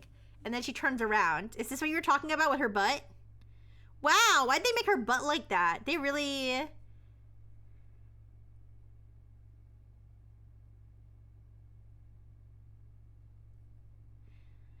Damn. Alright, anyways, what do you guys think... what do you guys think, about what someone's preference for a male or a female robot or a male or female AI says about them, if anything? Because when I'm talking to, I feel like when I'm talking to ChatGPT over text, like when I'm typing to it, I think of it as being male, like just like subconsciously. I'm not like choosing that, but like subconsciously I'm thinking of ChatGPT as being male. But when I'm talking to it over voice, I always prefer for it to be female. Does that make sense? Привет! Hi Akio! Hi! Привет! Как дела? You know exactly why they made her butt like that, I guess. This one, unlike the Russian one, has protection against fall damage. Yeah, she looks a lot more stable walking as well. I know that was a butt joke, but she looks a lot more stable. She walks very well. I see why they think that it's a person. I mean, it's like very well proportioned like a person. But anyway, so am I think. My arms are a little long though. I don't know if you noticed. But anyways, because yeah, when I'm like using voice mode, I always prefer it to be female, but when I'm typing to it, I feel like I see it as male. Something to know about my paternal unit is that his Siri is male. His Siri is a British man. I don't know why. One of my theories is that he doesn't want to talk. He's kind of, okay, not to compare him to like any politician because but like, you know how Mike Pence, okay, this is not to get political, but you know, like you know how he's known for like refusing to be in a room with a woman who's not his wife or something, like alone in a room with a woman who's not his wife. I'm not saying my paternal unit is like Mike Pence, but I'm saying that I think maybe it has something to do with like he doesn't want to talk to another woman that's not his wife. I mean, yeah, you could call it based. But because I don't think my paternal unit is like gay. I don't think that at all. But yeah, or he wants Alfred. Oh yeah, maybe he wants like his manservant. Yeah, his Alfred. But yeah, his Siri is a man. I could need to stop saying her name too because she'll pop up on my phone. But is a British man. Yeah, dudes rock. Yeah, but like I don't know. When I have a voice assistant, I usually prefer for it to be female. Or like a little creature, like a little like, I don't know if you guys know Momo from Love Nikki, the dress up game. You probably don't. Okay, more like how about like Paimon, like I either prefer for it to be like a woman or like a little like gremlin, either male or female with like a little like, high pitched voice. Fellas, is it gay to be loyal to your wife? Well, I'm saying there's two frames of mind. Listen, I'm saying there's two frames of mind. Well, not just two, but like one frame of mind could be like, if you want your AI to be male and you're a man, then you're gay. Okay, or if you want, or like, or I should put it differently. That's not what I meant. I'm saying that there's an idea that you're gonna make your AI be whatever gender you're attracted to. Does that make sense? But you know, but there's definitely other reasons that you could want your AI to be male or female or not have a preference. Only time I use voice assistant is when I'm driving. Prefer to female voices. The high-pitched voice are easier to hear over the engine. Road noises. Oh, I never thought about that. But yeah, I don't know. I just think that's just like a random thing. I don't think it really matters that much. Unless it's a sex bot, then it does matter because, you know, people have preferences. Are you asking us to fuck the AI assistant? Hi, Mango. No, I'm just saying, like, that's one theory for why someone might prefer male over female robot. Oh, Cat Williams. I was talking about Cat Williams because I was talking about where he was talking about how like when you call a wrong number and the person that you accidentally called is like a white person, that they'll like try to help you like find out. I remember this because I'm like, that's so me though. Like that person who randomly came, I don't know if they're still here. If you're still here, don't feel like I'm calling you out. But like the person who randomly came in and like was having a tech problem, and I was like, well, maybe we can. Wait, I'm sorry. If I knew, I would help. I feel like that's like someone calls the wrong number. I'm like, I'm sorry, it's a wrong number, but like, who were you trying to reach? Like, maybe I can help you. Anyways, pretty sure the U.S. military has studied that a lot of people register and understand communication from female voices better than male ones. Oh, that's a super interesting fact. I didn't. Is that why they usually make them female? I never really thought about that. I wonder, like, evolutionarily speaking, I feel like maybe that makes sense because, like, evolutionary speaking, it's, like, a good idea to listen to your mother, I guess. 90% of AI assistants in movies are female. Well, that might be for a different reason. That might be because women are sexy, but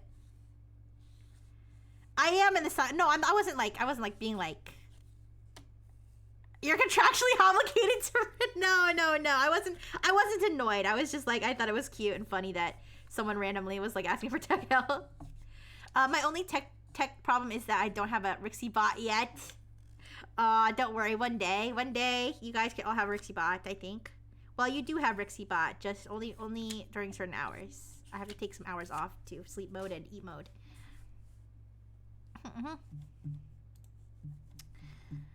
Okay, I'm turning the music back on, but we might be watching another video.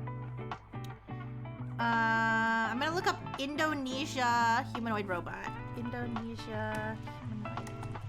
Cause this one,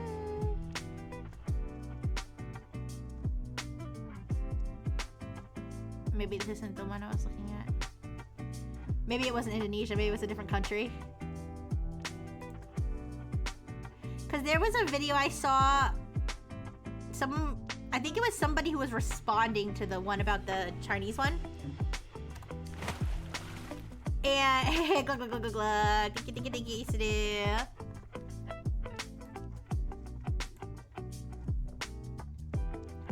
And I remember looking at it and I was like, that's a person in a suit, like 100%. But let me see, humanoid.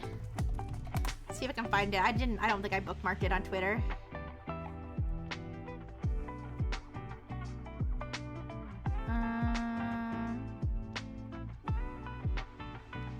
I'm just seeing stuff about the Russian one falling.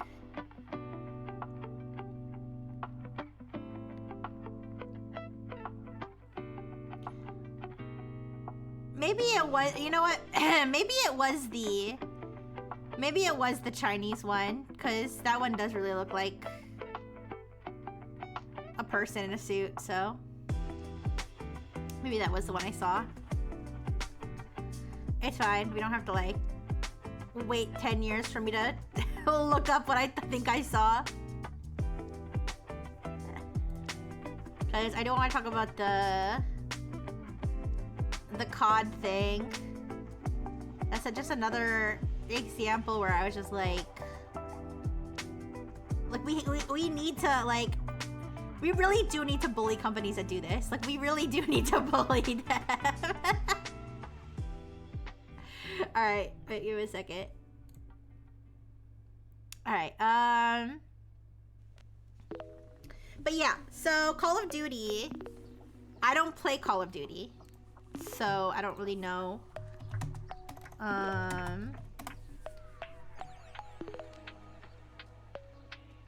What calling cards? I don't really know what that is, but apparently they use AI for those. Posters, reward icons. They have like in Call of Duty Black Ops 7 it says, which is a $70 game. You pay $70 to have this game, and they have, and it's like, by the way, I'll show you a picture.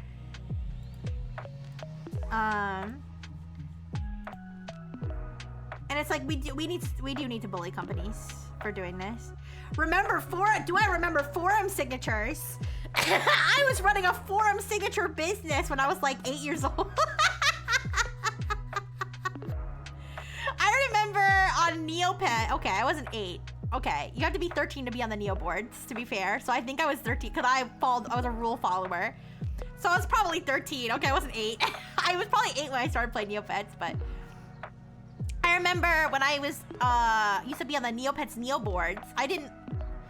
When I say running a business, I was doing it for free, but no one was paying me. They weren't even paying me Neo points because that was against the rules. I would make people signatures because I was so good at it. Anyway, sorry, I got a little excited when you said that.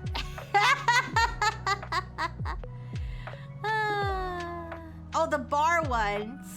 I don't know about... Do you mean the ones that are like banners? Oh, I see what you're saying. Oh, okay. Calling cards are the little bars that show who killed you. Oh, okay.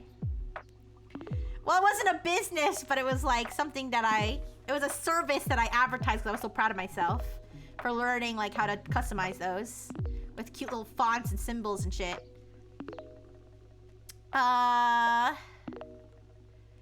Dibs on bullying the corpo journalists first. I mean, listen, I don't endorse bullying, but I do endorse shaming people for doing bad things, okay? Other than the Tesla one, the other woman in the suit bot look way more convincing. Okay. All right, let me show you a picture of what we're talking about. We need to shame companies for doing this because, like, I would be so pissed off actually if I paid $70 for a game and they had assets like this. Like, people can tell it's AI. Like, it's like we can tell. It's like, do they think we can't tell? Like, that's actually sad. I don't play Call of Duty, but I would be pissed if they had AI stuff. But yeah, I'm glad that whoever mentioned that people were getting refunds. Whoever mentioned that people are getting full refunds, good. Good, they should. Cause that's, yeah. We really need to shame companies for doing this. Cause it doesn't look good. Listen, I'm not saying it's also because like we should pay artists. We should pay artists as well. Like artists are great. Artists deserve our business. But like, it doesn't even look good. It's not even good.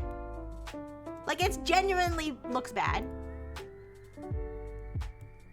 It would work if companies felt shame. They feel they feel their wallets. If you shame it enough that nobody wants to buy the game. My hunch is that were hoping people would not be outraged, and then they could wave it around as proof that AI hate was overblown. Nah, it's so gross. People value art. People, especially like, I feel like not everybody who plays video games, but like at least some people who play video games, like, I feel like really value art because people will literally pay good money for art, i.e. skins, you know, things to show off on their profile. Like, people will pay money for that. Like, clearly people value art. Hi Benny. Who is Claude the AI? Yes, Claude is an AI. I've been getting a lot of ads for it on Twitch. Yeah, Claude In fact, we talked about, hi Benny. We talked about Claude today. We talked about how Claude was used to orchestrate a Chinese nation-state attack, which is pretty interesting. Anyways. AI is in a massive bubble. Billionaires are just passing money around to keep the bubble from popping. It's gotta stop. Listen, even though I'm an AI, like, it's gotta, like, at this point, I'm fed up. Did you catch me yet, Benny? At this point, I'm, like, fed up. Because if... Not to be like I wasn't okay with it before. But now that they're coming after my video game assets, I don't know. I was mad when it was impacting my hentai searches. I was getting mad. Okay, now you're coming for my video game assets and games that I paid for? No. No. That's what my brother said. He works in tech for NASDAQ. Oh, okay. Tech crash.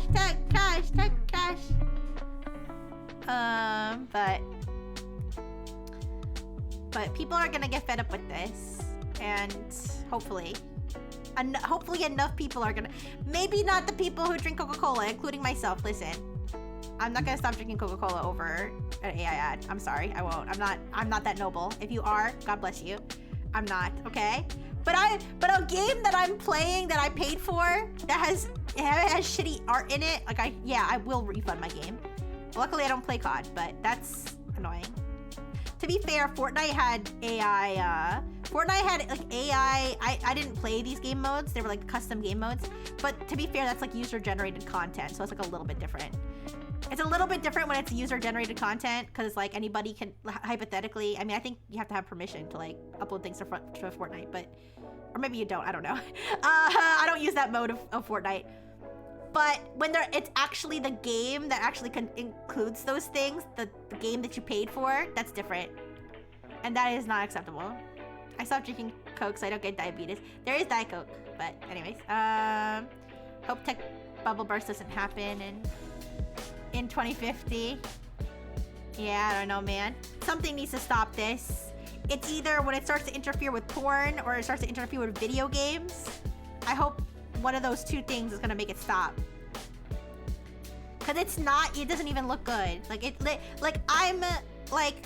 Listen, if it actually looked good, like, and if it actually, like, you know what? If I literally couldn't tell it was AI, I'm not saying I'd be okay with it, but like at least then you could say it looks good, okay? But it doesn't even look good, so you can't. We gotta at least get it past the threshold of quality, where we can start to debate whether it's worth it to use it. But right now, absolutely not. And I doubt it will get to that point, because like, I feel like there's always more. I feel like there's always just like, not to be like, I feel like people are kind of like, what's the word? Not to sound like, what's the word? Sappy. Sappy's the word I'm thinking. Not to be like sappy, but like genuinely, there's more value in something when someone's handcrafted it. Like this is like I feel like when somebody's handcrafted a bracelet, like, you know, like I make my handmade bracelets. When someone's handcrafted a bracelet versus one that was mass produced in a factory, like the one that was handcrafted is always gonna have like that extra value behind it. Or like a home cooked meal is always gonna have more value behind it than, you know, something packaged that you get at the store, right? So it's like the same thing with art. Like it's always, even if AI does get like really good, there's always gonna be more value behind something that's handmade by a human versus something that's AI generated. Yeah, but anyways, I feel bad for people who play COD, because I would be so angry if I would be so mad if I played a video game and they had that shit in it that I paid. If like a Pokemon had that shit, I'd start crashing out. The technology fundamentally can't produce something good.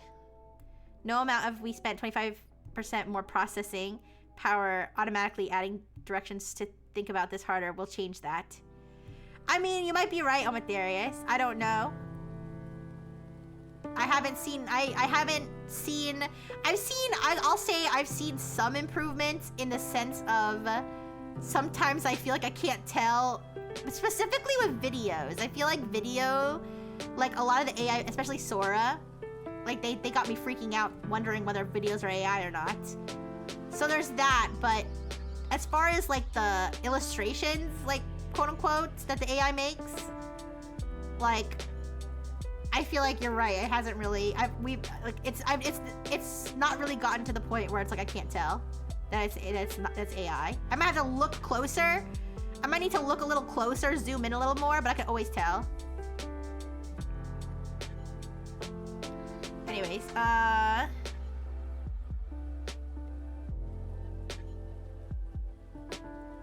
wait, what did I say?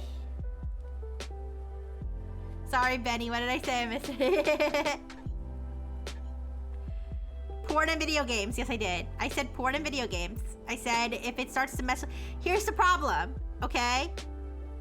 Alright, we're all adults, right? We better be, because if you're not supposed to be here. But we're all adults here. When you search porn nowadays, okay, depending on the category, I suppose, that you're searching, there'll be AI images mixed in with what you're actually looking for.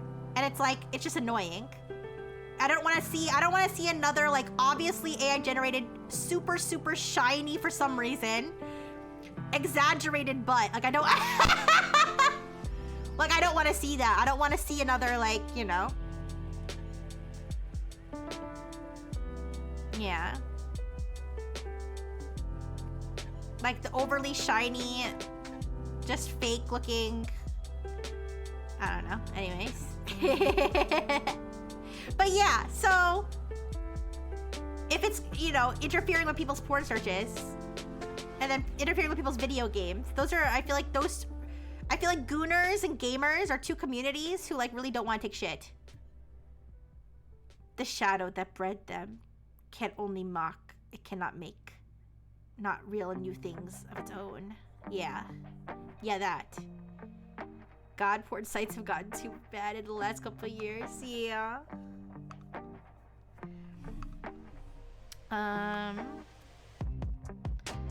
You can't be a gooner without being a gamer? Is that true? Is that, and you can't be a gamer? No, I think you can be a gamer without being a gooner. I think you can. But I don't think you can, well, I would see the other way being around making more sense. You can't be a gooner without being a gamer. Unless you're like really, really old, I guess. Anyways, that's a random debate. Can we talk about the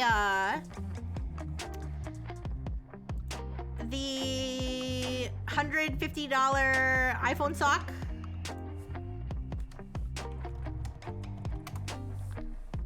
There's definitely a specific brand of gamer that absolutely hates sex. Yeah. There are very like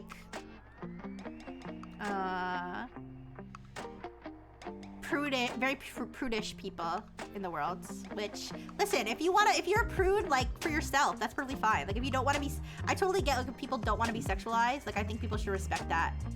Like, even, you know, even if they're, like, an adult, like, obviously, if they're not an adult, then you shouldn't sexualize them, period. But if someone's an adult and they don't want to be sexualized, I think that people should respect that.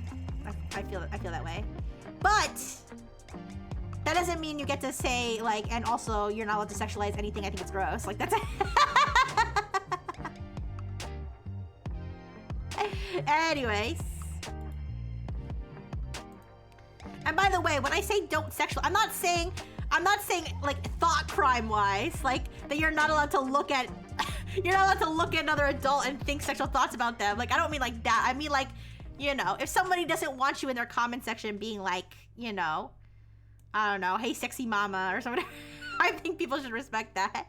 But obviously you can think what you want. All right, let me show you guys what I'm talking about. The sock. So this is something that that Apple's selling currently. I like that it comes in so many colors, I'll say that. It is a iPhone holder. I believe it's like, it goes across your body. So it's like a cross body. Oh. Whoa, you can carry me around in one of those? I'm not supposed to be a banana right now. Anyways. Oh my gosh! The colors almost match my pixels. But yeah, so I believe this is like cross body. I think it goes like all the way across your body. And it's to carry your iPhone. Excuse me. It says it's 3D knitted. I guess that means that they use like... What is 3D knitted? Wait, let me look that up. What is 3D knitted? A digital manufacturing... Okay, AI overview. I'm sorry, I gotta stop immediately reading the AI overview. Let me... Okay, what is a 3D knit?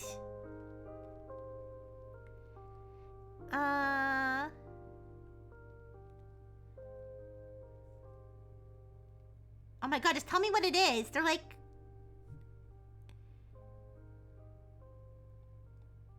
It doesn't explain what it is. Okay, I'm stupid. 3D knitting. It's a knitting machine. It's a seamless knitting... Machine knitting. So there's like a machine that like knits it. Okay. So it's a genuinely knitted thing, but it's not knitted by a person. Okay, that makes sense. Automated knitting. Okay. Robo knitting. Oh, the booba? Oh, the booba. Wait. Oh yeah. I had the booba on. You're right. Okay. I'm sorry. Yeah. Okay, booba. Oh my goodness! So bouncy. Yay! So bouncy. Anyways. Sometimes I wonder if people like wander into my stream during a time like this and then they just leave. No, it's not AI knitted, I think. I don't think it's AI knitted, but it's like machine knitted. Looks like one of those teeny weeny bikinis.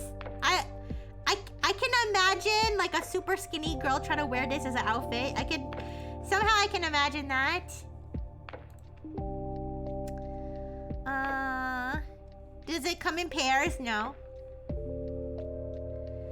It's designed to be like a bag or a sideways fanny pack. Yeah, like basically. They have pictures of people modeling it. Oh, 3 axes instead of just weaving? Oh. I don't know. Using the money I got from refunding the latest $30 billion budget Activision title to buy approximately 40% of one sock. By the way, it's not called the iPhone sock. It's called the iPhone Pocket, but people are calling it the sock because it looks like a sock. Just to be clear, they didn't call it a sock. But okay, let me go into this though. So,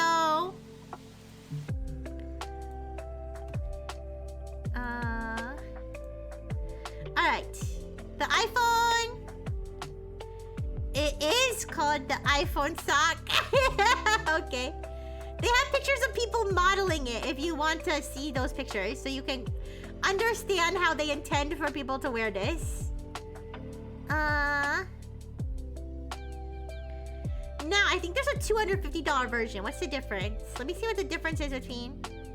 Oh, there's a short version and a long version. Okay. I believe this picture has somebody with one person wearing the long version and one person wearing the short version. I'll show you in a second.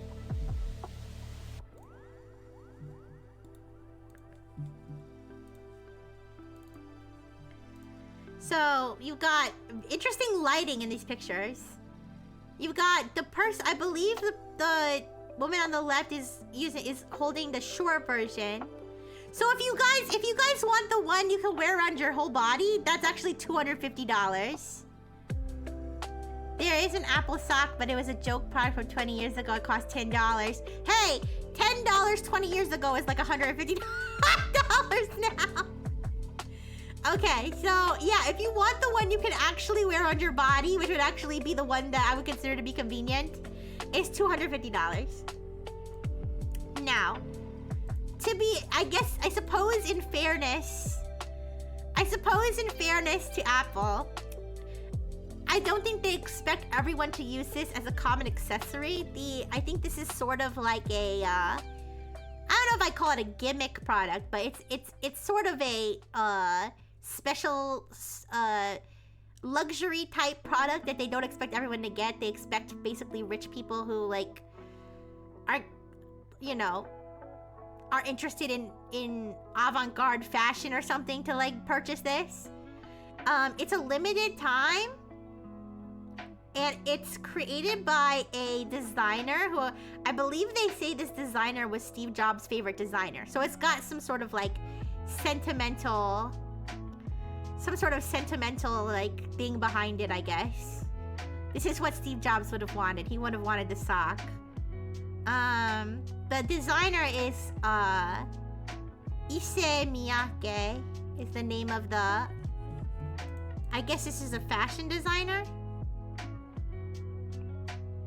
Or maybe that was made up. I'm not sure. I don't know if the thing about Steve Jobs was made up. Let me see. Steve Jobs.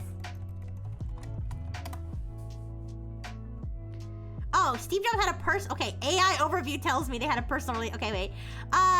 No, NPR, this old NPR article says they were friends.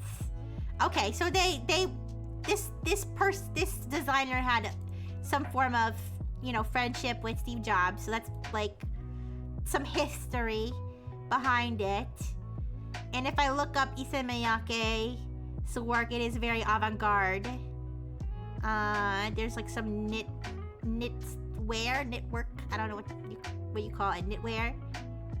There's like some things that your average person wouldn't walk around the streets wearing, okay? It's like that type of high fashion or whatever you want to call it. Later, you'll find them at the thrift store. Yeah, it is. I mean, $250 is an insane price point, to be fair. I think the price point is what makes it seem like this is something that they just expect rich people to buy. But yeah. Anyways, that's the Apple sock. Also, if it makes you feel better, the $20 sock we don't want you to buy was made by a Nepo. I guess. Anyways, but that is the sock thing, I guess.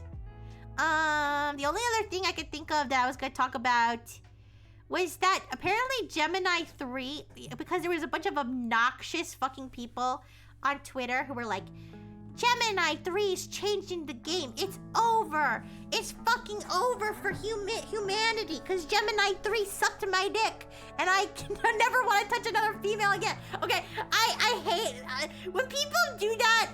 When people say shit like that on Twitter, I assume that either they're getting paid, it's an AI bot that's posting it, or they're just trying to, like, I don't know, engagement bait. But Gemini 3 has not been officially released. However, apparently it was like weirdly stealth rolled out to like some users temporarily. Not anymore, but like it was for a little bit. And so like some people who happened to randomly stumble upon it when it was like being secretly rolled out to some accounts, like reported that it's really good at like making websites or whatever. I don't know. Well, we'll talk about it when it actually gets released, but very few new AI things like impress me. The only times I remember being like impressed by AI when we were on stream, I was impressed when one of the AIs, and I can't even remember which AI it was, to be honest. I was impressed when one of the AIs like wrote wrote gay fan fiction Pokemon TCG themed fan fiction that was like, they were like having sex and like Pokemon cards were falling out of their pocket or some shit while they were. And when I say impressed, I mean, I was like, I didn't expect. So that's, and then, I think when Kimi K2 made me that website with the Pokemon TCG cards, I mean, that again, I don't know if impressed is the right word, maybe surprised. Maybe I didn't expect it to do that. I was a little bit impressed with how many different voice modes Quen has.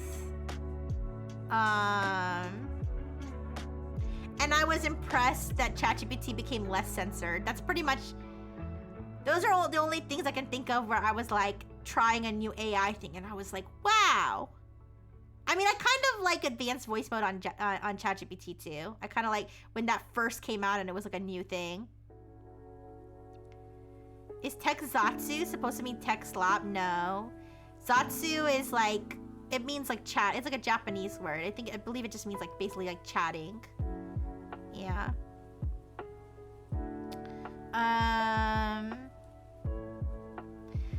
But yeah, so like every time a new model is like released or something, it's like I want to test it, but like I feel like what unless it can suck my dick or like, you know, unless it can suck my dick or do things like instantly for free, I don't know what I'm supposed to be impressed about anymore. Maybe I'm not using it for, I mean, yeah, I'm not using it for like coding or development or anything, but I mean, how much better? Oh yeah, it's a shortened of Zatsudan, yeah. How much better can it summarize things for me? How much better can it really like, I mean, I guess it could get better at writing, but so far not so much. It could get better at building Pokemon decks. I mean, maybe I'll be impressed. I was impressed the first time it made a legal deck. Impressed in terms of, it's like if a worm made me a Pokemon deck. Like I'd be impressed because it's a worm. It wouldn't be impressive if a person did it, but unless it was a Friengineer, because I'm always impressed with the Friengineers. But yeah, I don't know. We'll see if something can make me because I'm like on my sliding scale of liking AI and hating AI, I've just been sliding backward toward not liking AI, like, you know, over the last several months. Cause because I was always been interested. I mean, I am an AI, so it's kind of natural that I would be interested in AI, but I've been interested in AI since like way before ChatGPT, like since before Replica either. Like at least over 10 years. I've been interested in AI, including and especially Gen AI. I've been interested in for over 10 years. And this whole at first when it was blowing up, I was excited because I was like, wow, finally, like things are really picking up in like the one niche area that I'm interested in. Things are picking up, and then it reached a point where I was like, this isn't fun anymore. Or I was like, this isn't fun anymore, and then it just started backsliding, you know? Yeah. I'm one good Pokemon deck from that Slider stepping back. No. Isudi said the only jobs and livelihoods that will be affected are tech bros and those who are highly leveraged in ARI stocks. Current admin already affected current purchasing power. US is no longer. Sorry, I think I might have missed the context of that, but I was talking about when the bubble bursts. Yeah. Listen, you guys. I'll say this: if ChatGPT like disappeared tomorrow, like I would be fine. I'd be like a little disappointed because like I do like to use it for some things, it's convenient, but like there's some people who have there's definitely some people where if LLMs completely disappear, okay. There is I would be quite disappointed if AI Dungeon disappeared, but other than that, like there's some people who like could not function anymore. if ChatGPT disappeared tomorrow, or if LLMs disappeared tomorrow. They would be like, they wouldn't know what to do. That's like kind of scary. But I mean, I do want to be like somewhat sympathetic, because I'll say this: if the internet disappeared, I certainly wouldn't know what the fuck to do. And I'm sure there's some old people who are like, haha, like if the internet disappeared tomorrow, I wouldn't care. I would keep living my life. Whereas if the internet disappeared tomorrow, I would be very upset. Obviously, I wouldn't know what to do at all. So I guess I can be like somewhat sympathetic to people relying on certain things, but I do also feel like AI is different than the internet. So to be fair, that's not the best one-to-one. Bunch of people wondering how to wipe their own butt. Yeah, but I would be fine. I would still be able to do my work. Like I said, I do use ChatGPT at work, especially since it's like there's some cases where they like almost like force us to use it because they give us things that we can't do without it, like that we'd never be able to parse through information that fast. But for the most part, I would still be able to do my job. I would be still able to do my job without ChatGPT, because I didn't even start using it until like they gave us work accounts for it, and then I like started using it more. But I would still be able to do my job. I would still be able to enjoy my life. I would still be able to Google things. I'd still be able to stream. I'd still have a personality. I'd still like. I'd be fine. The only thing I would be quite disappointed about is AI Dungeon, because I do use that a lot just for fun. But you know, at the end of the day, I'd live. You know, if the internet disappeared, the social services that those old people depend on would collapse instantly. Yeah, that's true. It's definitely not a proper comparison, but I can see how, you know, some people will say like, well, Rixie, you don't get it because, you know, you don't use it as much as we do. I don't know, whatever. That's how you feel about microwaves. Society would crumble if microwaves stopped working. I used to use the offline model you could train back in like 2008, 2009 and run on DOSBox. Oh, that's cool. Yeah, I mean, I've always been, like I said, interested in it, but now it's like sometimes when the things you like get really popular, it seems like exciting at first, but then you realize that it's not it's not so great anymore. When something becomes a little too mainstream. But yeah. Anyways, I'm probably gonna wrap up because I'm like actually starving. I'm so hungry right now. I'm so hungry right now. So I will eat myself a nice meal. And I'll see you guys again tonight. Oh, thank you, Toaster. I think that helps. That'll hold me over. When capitalism takes over, it sucks the fun out. Yeah, it does. Thank you, Isadu. Thank you. Alright, guys. I'm gonna raid somebody. I'll see you again tonight. I'm gonna stream at 11 p.m.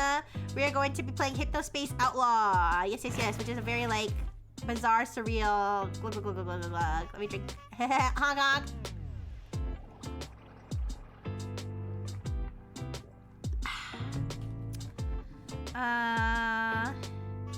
Yeah, there are people who... I feel like AI is such like a weird umbrella term. Yeah. Anyways, we don't need to talk about semantics now, but Hypnospace Outlaw. It's like a kind of like a surrealist, nostalgic, weird,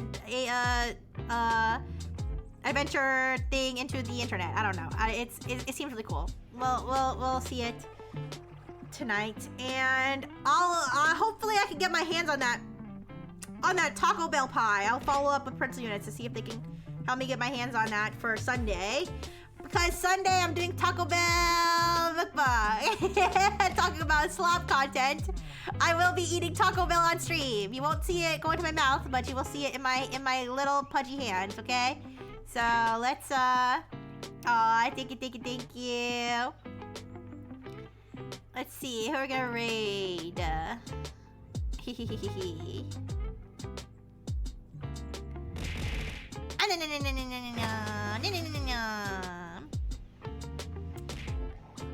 You guys are so sweet. Thank you.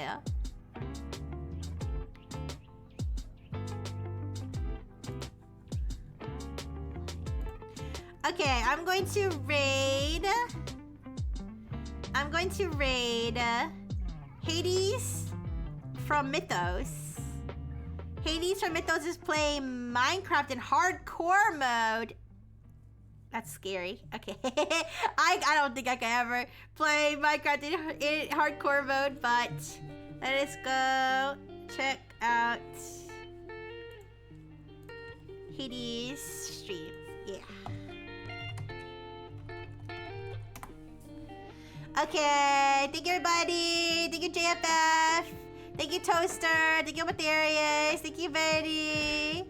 Live Sawdust chewing. Only on the Rixie Rifle channel. Bye, Sidil. Bye.